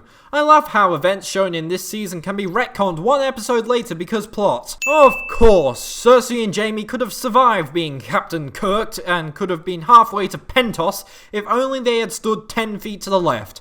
Of course. Oh well, I guess they dialed back the amount of masonry they used to kill Cersei and Jaime because we can't have Tyrion actually witnessing the horrifying effects of what thousands of tons of rubble collapsing onto a person would actually do to them. Tyrion attempts to perform CPR with the murderous masonry. Why not pull a Thoros of Myr and ask the Lord of Light to bring both of them back so Jaime can finally fulfill his purpose of killing Cersei and redeeming himself? That being said, this is some top-notch acting from Dinklage. Possibly the only scene in the episode where I was not clawing my eyes out.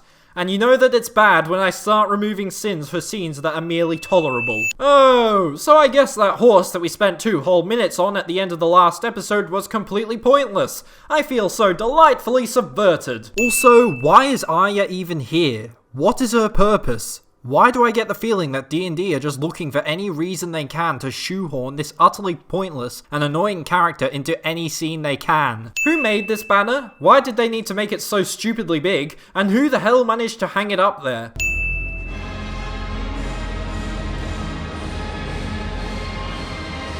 You know, a lot of people have criticised how Grey Worm managed to arrive at the Red Keep before Jon did, despite the latter heading straight for the Red Keep, while the former was preoccupied with his recreational Sunday war crimes, but actually having someone teleport around Jon in the last episode is a very subtle nod to Jon doing teleportation in the very first episode.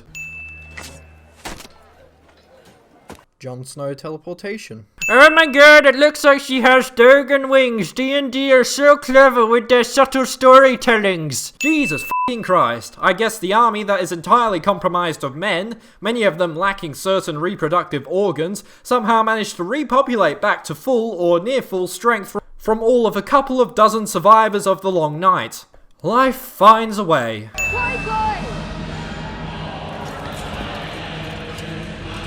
There is no way that any of the Dothraki should be able to hear Daenerys from that far away, especially considering that they were all screaming at the top of their lungs.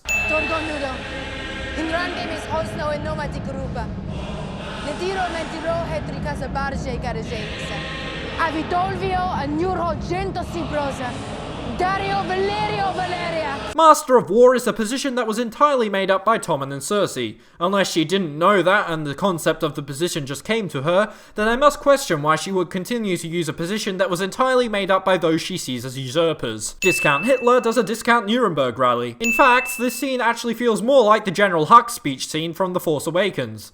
Any guesses as to why they might be making Star Wars references? So I guess discount Hitler does a discount Nuremberg rally.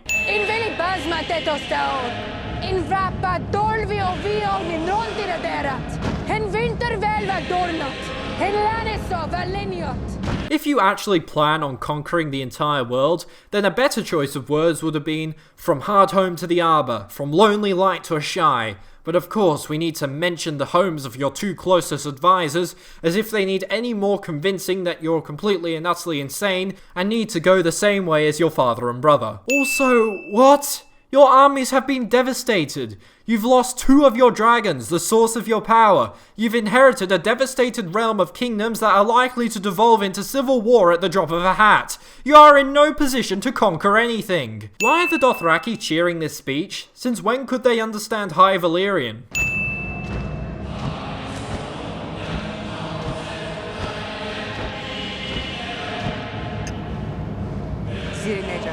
I mean, honestly, what did you realistically expect to happen, Tyrion? That she would grind her teeth and accept your resignation? Surely you could actually do far more to bring a swift end to her rule if you remained her hand rather than allowing yourself to be arrested and thrown into a cell. Alright, no. I don't care what anyone says. Arya holds no formal position among Daenerys' ranks, so there is no f***ing way that she snuck past all of her Unsullied and Dothraki in broad f***ing daylight to give Jon a heart attack. What are you doing here? My thoughts exactly, Jon. Came to kill Cersei. Your queen got there first. Arya somehow knows that Cersei is dead despite having absolutely no way of confirming the kill unless she had a chat with Tyrion off screen. She's everyone's queen now. NPC Jon 9. And I know a killer when I see one. Really? How incredibly observant of you, Arya. I half expected to hear Tyrion banging on the door screaming, Maud! Turnkey! Do you really blame me with the season 1 boner that D&D must have had when they wrote this season? Also, why didn't Daenerys have Tyrion imprisoned inside, say, the dungeons, instead of a random room which for all she knows could have had a hidden escape route? I can't justify what happened. Can't you now? She liberated the people of Slavers Bay. She liberated the people of King's Landing.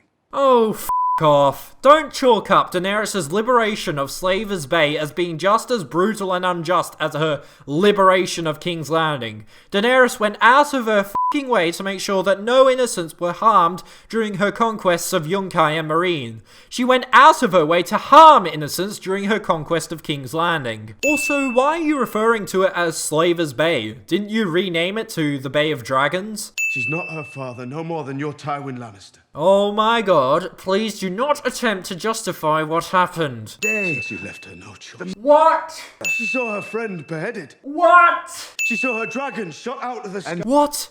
Are you actually having this retarded conversation? No sane individual who witnessed what Daenerys did would even contemplate justifying what she did. Especially not goody two-shoes Ned Stark reincarnate Jon Snow. This is just insulting. Were D&D drunk and stoned when they wrote this script? What the f*** am I watching? When she crucified hundreds of Myronese nobles, who could argue they were evil men? Except they weren't all evil men. This is specifically addressed, and she even liked one of them enough to arrange a marriage with her. She learnt a lesson in Meereen, that being that just because someone seems like they would be evil, it doesn't necessarily mean that they are. She believes her destiny is to build a better world for everyone.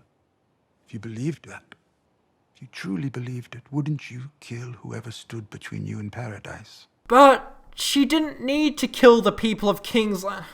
Oh, I'm not even gonna bother. Continue. What is with these stupidly long pauses between each line of dialogue? Is now a good time to point out that 73% of this episode contains no dialogue and is just shots of people staring and looking at shit? Love is the death of duty. You just came up with that. Maester Aemon said it a long time ago. Maester Aemon? Wouldn't this be a perfect time to address the fact that you and Aemon Targaryen are actually related? You know, why not add some actual depth to this conversation to distract us from its mind-numbing stupidity? Sometimes duty is the death of love. Creating a new way of saying by reversing words to an existing one, are you? Who's the greatest threat to the people now? Why is Jon getting so torn up over this? Since when did his loyalties ever outweigh his sense of justice? He still abandoned Ygritte in favour of his duty and loyalty to the Night's Watch, despite the fact that he quite clearly loved her. Does he just love Daenerys so much more than he loved Ygritte? That's her decision. She is the queen. NPC Jon 10. And your sisters? Do you see them bending the knee? My sisters will be loyal to the throne. Why do you think Sansa told me the truth about you? Because she doesn't want Dany to be queen. She doesn't get to choose. No. But you do. It is implied that this line from Tyrion is what pushes Jon over the edge to decide to go and kill Daenerys. As if the smouldering bodies of hundreds of thousands of innocents isn't enough. Yet throughout this season, Jon has shown that his love for Ned Daenerys kind of outweighs his love for Sansa and Arya, shown through his actions of constantly siding with Dany. But all of a sudden, he now loves Sansa and Arya more again, and is willing to go so far as to kill Daenerys to protect them both. Also, there is 30 seconds between Jon knocking on the door to an Unsullied opening it. After that extremely contrived and retarded conversation between Jon and Tyrion, we've hit our cooldown on dialogue again. Enjoy another 4 minutes of walking and staring, you c***s. After spending 10 whole minutes talking to a guy accused of treason, the Unsullied decide to give Jon Longclaw and his dagger back and proceed to allow him to walk into the Red Keep with Daenerys.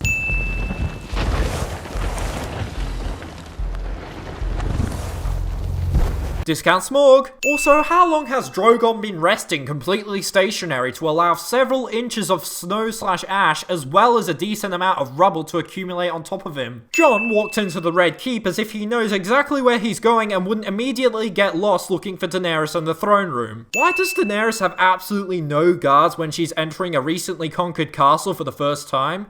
There are at least 5 or 6 Unsullied guarding Tyrion, yet there's not a single one keeping an eye on the Queen?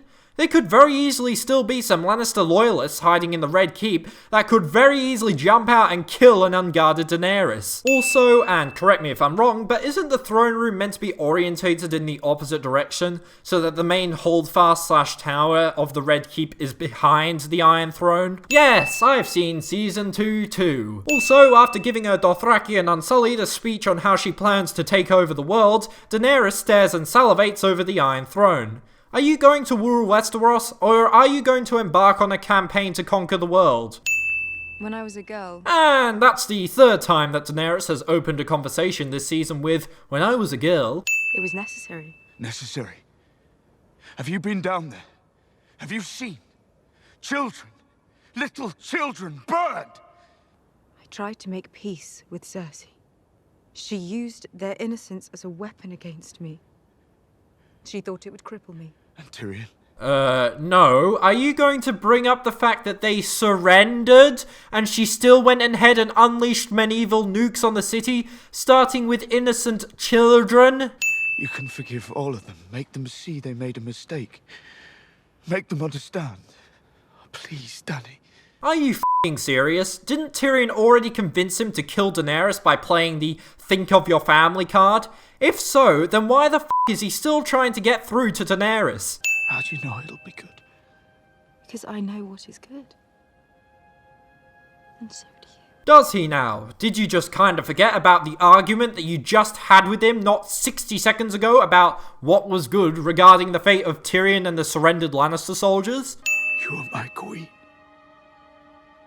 Now. And always. NPC John 11. You know, this death had the potential to be one of the greatest deaths in television history. Instead, my brain refers to its please kill me section because of how irredeemably rushed Daenerys' turn was, as well as how stupidly easy it was for Jon to be able to kill her. And the mere fact that I felt absolutely nothing but boredom while this scene was playing out should be worth a good few sins just on its own. D&D, it's honestly quite astonishing as to how badly you managed to f*** this up. See, I told you that Drogon was psychic, and you all didn't believe me. Where is Drogon walking in this shot? Isn't the throne room meant to be in a section of the Red Keep that is several stories high?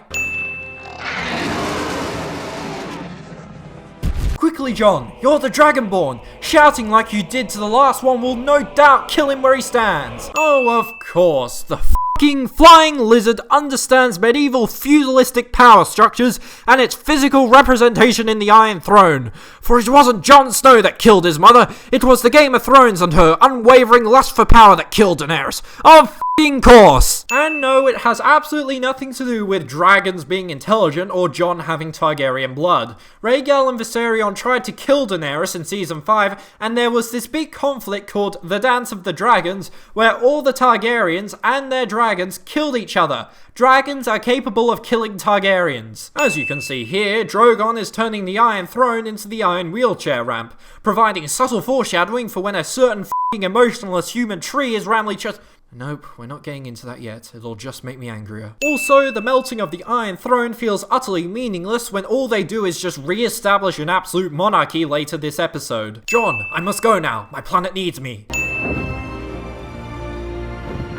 That dragon stole my f***ing knife. In this shot, Drogon appears to be flying directly away from the big gaping hole in the throne room, yet in this shot he's suddenly departing the Red Keep from the opposite side. While I appreciate the use of beard growth to indicate the passage of time rather than a cheesy SpongeBob style time card, there is no way that Grey Worm would have allowed Tyrion to live to see the sun set on the day Daenerys died. 30 whole seconds of Tyrion laying down. Does Grey Worm just have something against wearing helmets? Oh no, the bottled water companies have figured out time travel so they can sell their stupidly overpriced products to the medieval upper class. Wait, what? All three of you are here? What happened to the whole there must always be a Stark in Winterfell thing?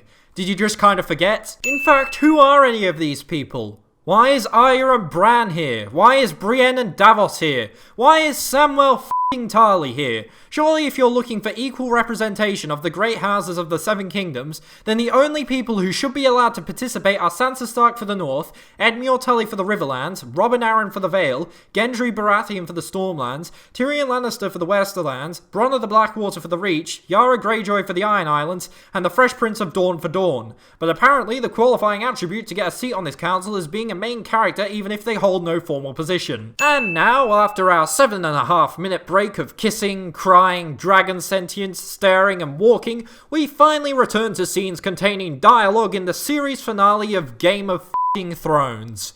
Where's Jon? He is our prisoner. Your prisoner? This is the same guy who in the same f***ing episode was indiscriminately killing surrendered Lannister soldiers left, right and centre. Yet now we're supposed to believe that Grey Worm and the Unsullied didn't immediately kill Jon Snow once they found out that he murdered their queen in cold blood. It doesn't matter if they would all die, they would still kill him. What the actual f*** is this retarded logic? Some of you may be quick to forgive. The Ironborn are not. I swore to follow Daenerys Targaryen. Except you kinda didn't. She actually agreed to give you your independence. Cersei is gone because of her, and Jon Snow put a knife in her heart. Let the Unsullied give him what he deserves. Say another word about killing my brother and I'll cut your throat. Oh, of course. The reason why Arya and Brienne are here is to apply some strong independent femaleness to this great historical moment. Kind of a bit late for that D&D, seeing as you ruined your strong independent female characters who were actually in significant positions of power by turning one into Hitler and another into a crying alcoholic. Also, how does Yara know precisely how Jon Snow was killed? Hang on. Does this mean that the f***ing dumbass waltzed up to Grey Worm saying, buddy, I just killed Dany by knifing her in the heart? Drogon even took away all of the evidence of his crime. He could have very easily walked out of the Red Keep in King's Landing and no one would have been the wiser that he stabbed Daenerys. F*** off, show. Also, hey, wouldn't that be a good line to segue into a conversation that would allow Yara to address the fact that both Theon and Euron are dead? No, for f***'s sake. These conversations are important for character development and resolution, you absolute spoons. Torgo Nudo, am I saying that properly? If it weren't for you and your men, we would have lost the war with the dead. This country owes you a debt it can never repay, but let us try. There is land in the Reach, good land. The people that used to live there are gone. Make it your own. Start your own house with the Unsullied as your bannermen. What the f***? Are none of you going to call out Davos's ridiculous suggestion? Grey Worm starting his own house, even though he lacks the vital reproductive organs that is required to have a lineage, that is required to have a f***ing house that can expect to survive beyond a few decades. We do not need payment. We need justice. Then why the f*** are you leaving his fate up to a council mainly comprised of Jon's family and friends? Think about it. Samwell Tarly, Jon Snow's best friend, Davos Seaworth, Jon Snow's closest advisor, Sansa Stark, Jon Snow's sister, Arya Stark, Jon Snow's other sister, Bran Stark, Jon Snow's brother, Edmure Tully, Jon Snow's sibling's uncle, Brienne of Tarth, Jon Snow's sister's sworn sword, Gendry Baratheon, Jon Snow's sister's boyfriend, Robin Arryn, Jon Snow's sibling's cousin, and Jon Royce, Jon Snow's sister's closest advisor. You really stacked the jury against yourself if you're hoping to get any semblance of justice out of this trial. It's not for you to decide. You are not here to speak! Everyone has heard enough words from you. You're right. And no one's any better for it. But it's not for you to decide. Grey Worm proceeds to allow Tyrion to waffle on and decide the fate of Westeros while making no further attempt to shut him up. Also, ultimately, it is for him to decide. If he doesn't like the outcome of the council, then there's nothing stopping him from saying no f*** off and then taking all of them prisoner / killing them.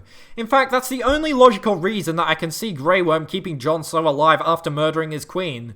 To lure all of his family and friends here to then red wedding the lot of them. Holy sh**. I guess the real moral of Game of Thrones is the power of breast milk. We don't have a king or queen. You're the most powerful people in Westeros.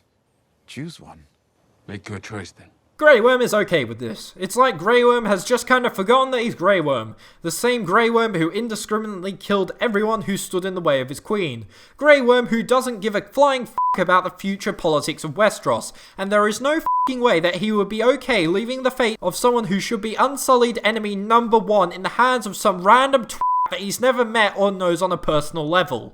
And I like to think my experience has led to some small skill in statecraft and an understanding. Please sit. Alright. F*** you, Sansa. I'm doing it. I'm boarding the Sansa hate train. Edmure Tully got one night with his wife and then spent the next 4 years of his life in a f***ing prison cell because your brother was a complete idiot who broke oaths and executed allies without thinking shit through. Can he be a bit full of himself? Sure, but so can literally everyone here, and yet even after several years of solitary confinement, he was able to make rational decisions while standing by his morals and family values, even when it cost him his pride.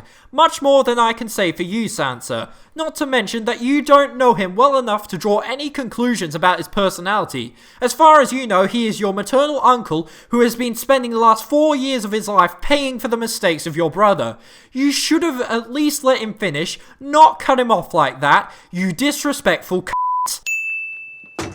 Ah yes, ha ha ha, the big floppy fish man is tripping over his sword. It's not like less than 10 minutes ago we were reeling from the death of arguably one of the two main characters of their show who has been present since the first f***ing episode. Not at all.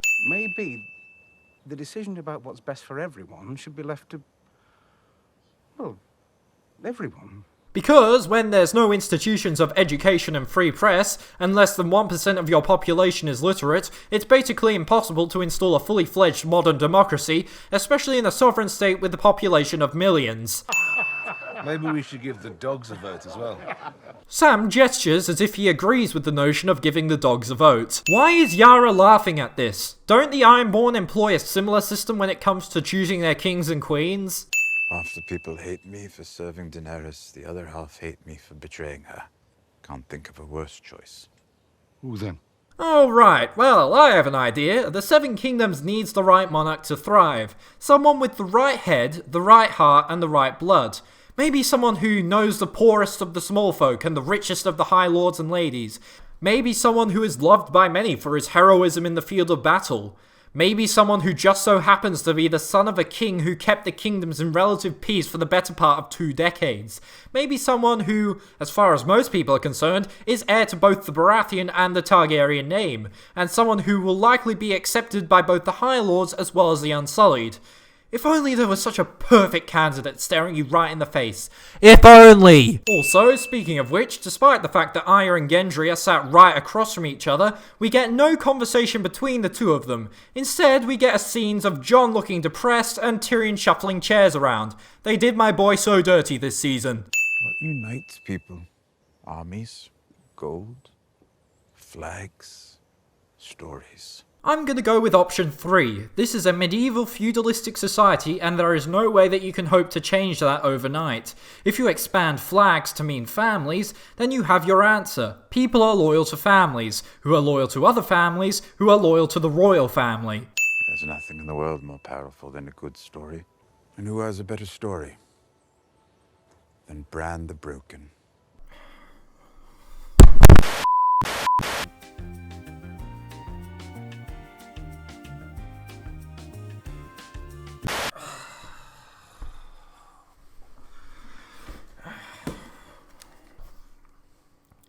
Alright.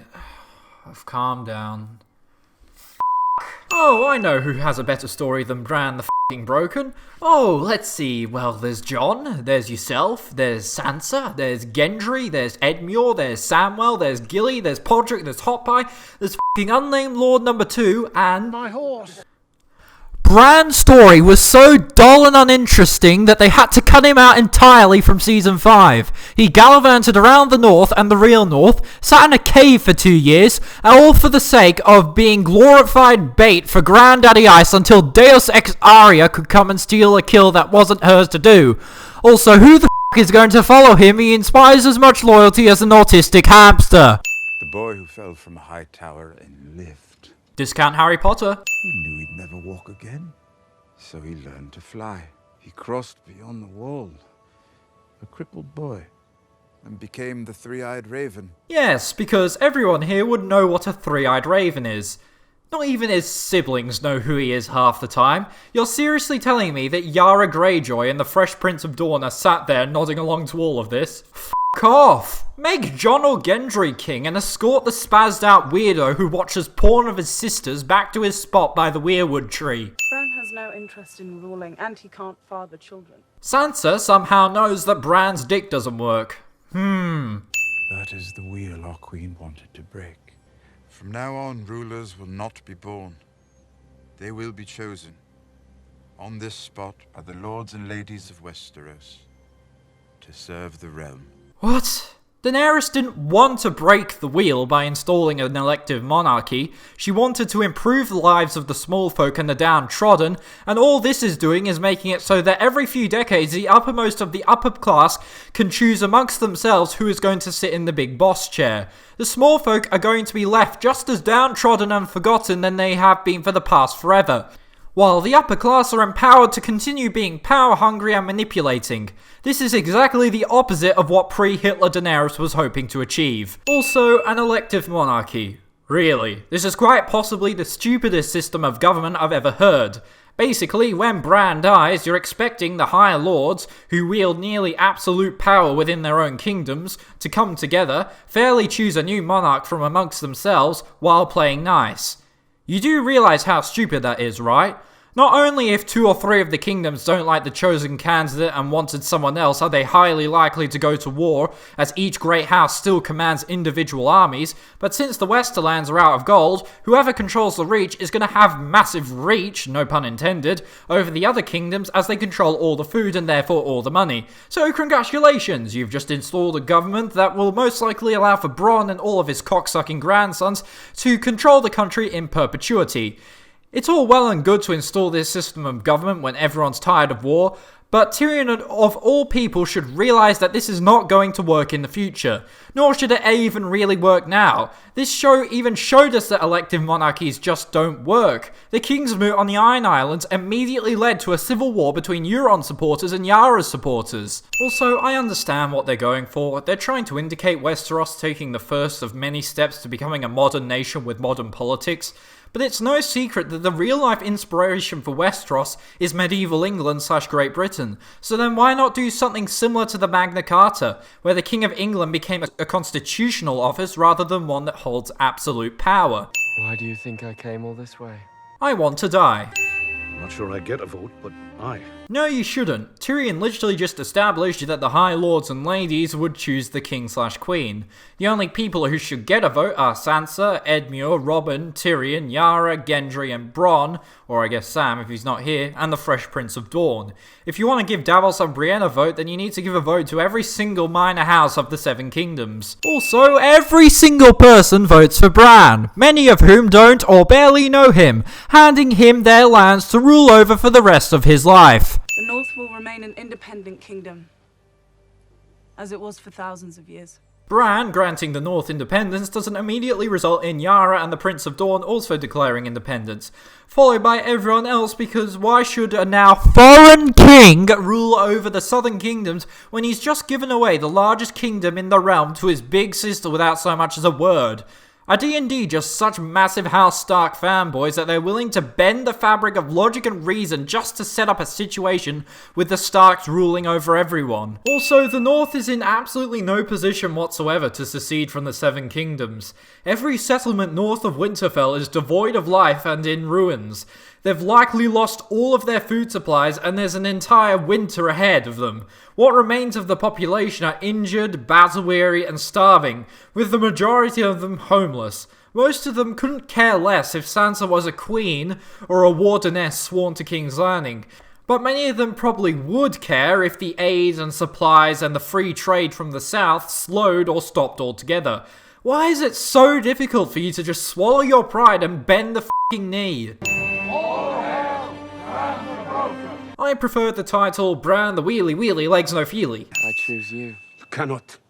Yes, I can. I'm king. This man is a criminal. He deserves justice. He just got it. He's made many terrible mistakes. He's going to spend the rest of his life fixing them. So, as punishment for being such a terrible hand to 2 monarchs, the latter of which he betrayed, you're making him hand to yourself. Sure. Also, isn't Hand of the King meant to be the second most powerful position in the 6 kingdoms? How is it a punishment for a criminal to be given near absolute power? So our new king has chosen to send you to the Night's Watch. There's still Night's Watch. The world will always need a home for bastards and broken men. Well, by that logic, you may as well keep your prisoners in dungeons. The Night's Watch used to serve a purpose, that being curbing the wildling threat. You're now allied with the wildlings, and there's a massive hole in the wall. Now everyone who is sent there is just going to be twiddling their thumbs, all while you still need to send food and supplies on trips hundreds of miles long in harsh terrain. Also, you've just given away the North to Sansa. The 6 Kingdoms has no authority to send their prisoners anywhere north of the Neck. Also, now that Daenerys is dead, Jon is the king in the North. Once he's out of Bran's jurisdiction, he could just as easily unbanish himself. And I don't see any of the Northerners complaining as they chose Jon, not Sansa, to be their ruler. You shall take no wife, hold no lands, father no children. Wow, I'm so glad that Jon f***ing Snow, the man who was so popular he was named King in the North, the man who was secretly the son of Rhaegar Targaryen and Lyanna Stark,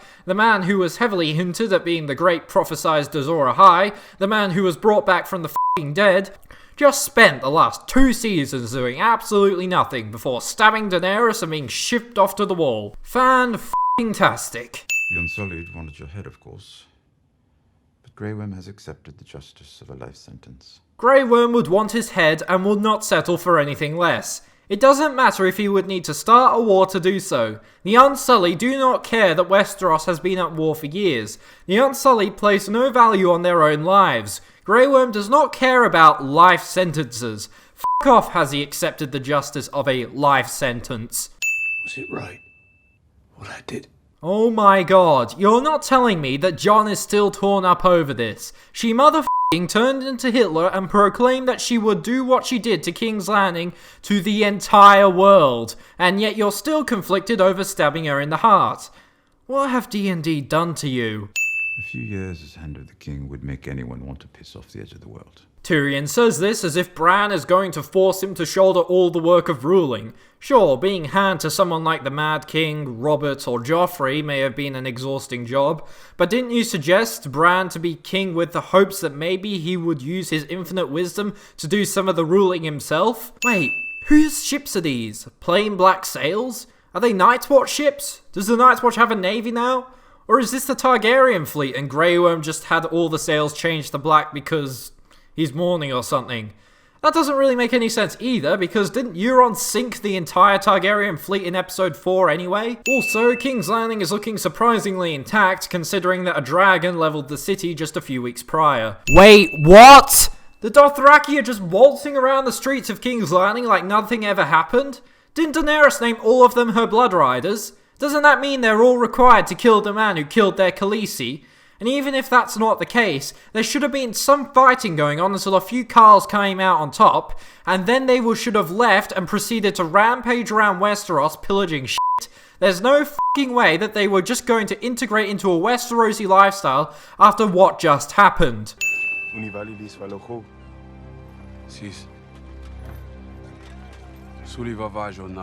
Yes, I just f***ed up so badly by permitting the man who killed my queen to walk away with his head, and stood by while his brother, his sister, and his confidant were elevated to become the 3 most powerful people in Westeros. I deserve to die a slow and painful death from the butterfly fever. I wish there'd been another way.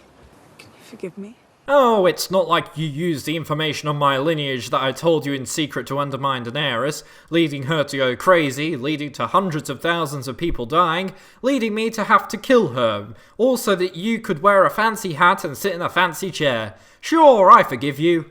The North is free, thanks to you. Jon says this as if the North being part of the 7 Kingdoms was a bad thing. Yet for this entire season, he's been preaching that the North should stay part of the 7 Kingdoms and bend the knee to the Iron Throne. Also, free from what exactly? A Stark rules the rest of Westeros, and if the North was part of the 7 Kingdoms, they would still have a Stark ruler. I'm not going back north. Where are you going? What's west of Westeros? Oh my god. That throwaway line from season 6? I f***ing called it as well. What the f***? Are you actually serious? Outside of that one throwaway line, since when has Arya ever expressed even a remote interest in exploration and sailing? What happened to that whole the lone wolf dies but the pack survives mentality? Something you were drumming out as recently as season 7. What happened with Arya's character arc in recent seasons, where she rejected the notion of being a nobody and embraced her identity as a Stark and wanted to reconnect on a human level with her family and friends? But of course not, we can't have a satisfying conclusion to Arya's character arc where she decides to finally put aside her grievances and settle down with her family in Winterfell, or hell, even make a new family with Gendry in Storm's End. No, this is season 8 after all. Let's just have her f*** off into the Sunset Sea, because D&D have absolutely no clue as how to tie up character arcs. No one knows. It's where all the maps stop.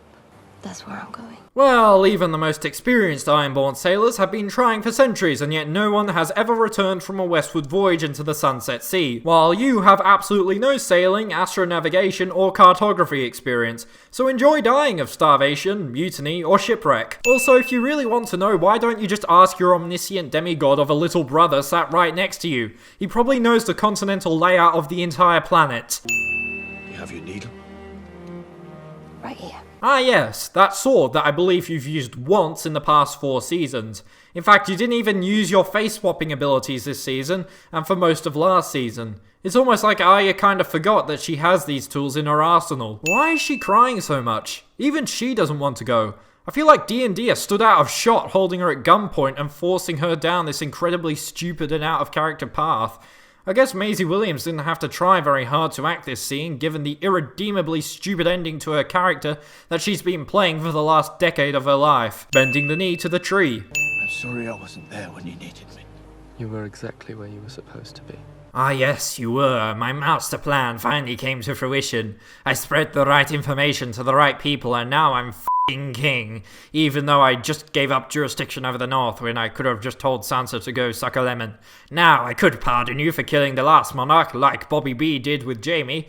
Grey Worm and the Unsullied have left and will likely all be dead in a few weeks. But no, enjoy the wall, Jon. LOL! Of course, the Kingsguard armor now has a fucking 3-eyed raven, because of course it does. This just highlights how stupid the notion of making Bran king is, and I will be complaining about it, along with all the other ridiculous shit in this season until the end of time. Shouldn't you perhaps remove the paragraph above before starting to write about the events that took place before Joffrey's death? Because the way that his entry is laid out, it implies that all of these events that you're writing about took place during Tommen's reign. I'm sorry? Took Riverrun from the Tully rebels without loss of life? What about the Blackfish? Brienne closing the Book of Brothers without allowing the ink to dry is how the Season 8 script was made. Over 2 whole minutes of musical f***ing chairs. Wait, what? Samwell f***ing Tarly is Grand Maester? Isn't it up to the Citadel as to who they choose to send to the capital to serve as Grand Maester? Why the hell would they send Samwell Tarly? Someone who is a Night's Watch deserter, who stole a shitload of books and who dropped out after 2 months. Oh, let's just make him Grand Maester, because why the f*** not? A song of ice and fire. Roll credits. You what? What does he say about me? I don't believe you're mentioned. I get the joke, but you can't write a history book that thick and fail to mention someone who was hand to 2, now 3 monarchs, as well as being the one who killed Tywin Lannister and supposedly killed Joffrey Baratheon. We appear to be missing a Master of Whisperers, and a Master of Laws, and a Master of War. A king who is omniscient apparently needs a Master of Whisperers. Are you honestly planning to pull a Bobby B and spend your reign browsing wheelchair lore and jerking off to porn of your sisters? Again, Master of War is a position entirely made up by Tommen and Cersei after Tywin died. Why would you want to continue that tradition, especially now that your main priority is rebuilding a devastated and divided realm after years and years of war? Sir Podrick. This is quite possibly the worst ending for Podrick that I could envision. A life of celibacy in service of the Kingsguard. We serve at your pleasure, King Bran the Broken. Guys, I told you, I prefer the title Bran the Wheelie Wheelie Legs No Feely. Now this is pod racing. Sir Bronn of the Blackwater, Lord of High Garden, Lord Paramount of the Reach, and Master of Coin. I'm sorry? Master of Coin? Why the f*** would you entrust the treasury of the 6 kingdoms to a man who, by his own admission, doesn't even know how borrowing money works? I've never borrowed money before. I'm not clear on the rules. This is the man who is going to have to negotiate with the Iron Bank, who will be looking to recoup their losses from their loan to Cersei. This is the man who's going to carefully distribute money, loans and donations to rebuild and repair this city and the realm as a whole. I actually can't think of anyone worse to fill that position. Also, it really does a disservice to Littlefinger's character when you consider that it took him decades to get to anywhere close to the position that Bronn managed to obtain in less than a year purely by threatening the right people and having the correct chain of events unfold that allows for those people to deliver on their promises. Arguably, Bronn is now the most powerful person in Westeros. That's batshit insane. I once brought a jackass and a honeycomb into a brothel. The last piece of dialogue on Game of Thrones ever, being a joke about brothels without even giving us the punchline, is subtle foreshadowing as to how everyone will view the end of Game of Thrones as a complete joke without even having the courtesy to deliver on anything. Also, 90s TV show ending. The only thing that was missing was all the characters breaking out into laughter before the scene cut away. Oh, so I guess Tormund just waited around at Castle Black for 3 or 4 months because he just knew that Jon would come back. I guess I'm meant to be happy that all the Stark kids got relatively happy endings, but I can't help but just feel extremely frustrated because last season the show ended on the message that the Starks need to stick together, yet now all of them ended up as far away from each other as humanly possible. Also, Arya Stark, a character who was motivated by a petty quest for revenge up until the very last. She ignored several opportunities to turn back on her dumb list, and only gave up on it because everyone she wanted dead was already dead or about to die. She then abandons her family after trying for years and years to get back to them. When other characters who are motivated by revenge, such as Robb and Oberyn, are punished for seeking vengeance, I can't help but arrive at the conclusion that, I'm sorry, I know a lot of people love Arya, but she did not deserve a happy ending. Especially one as cheesy as this. Is Jon already the Lord Commander again? Doesn't he have to start from the bottom and work his way back up?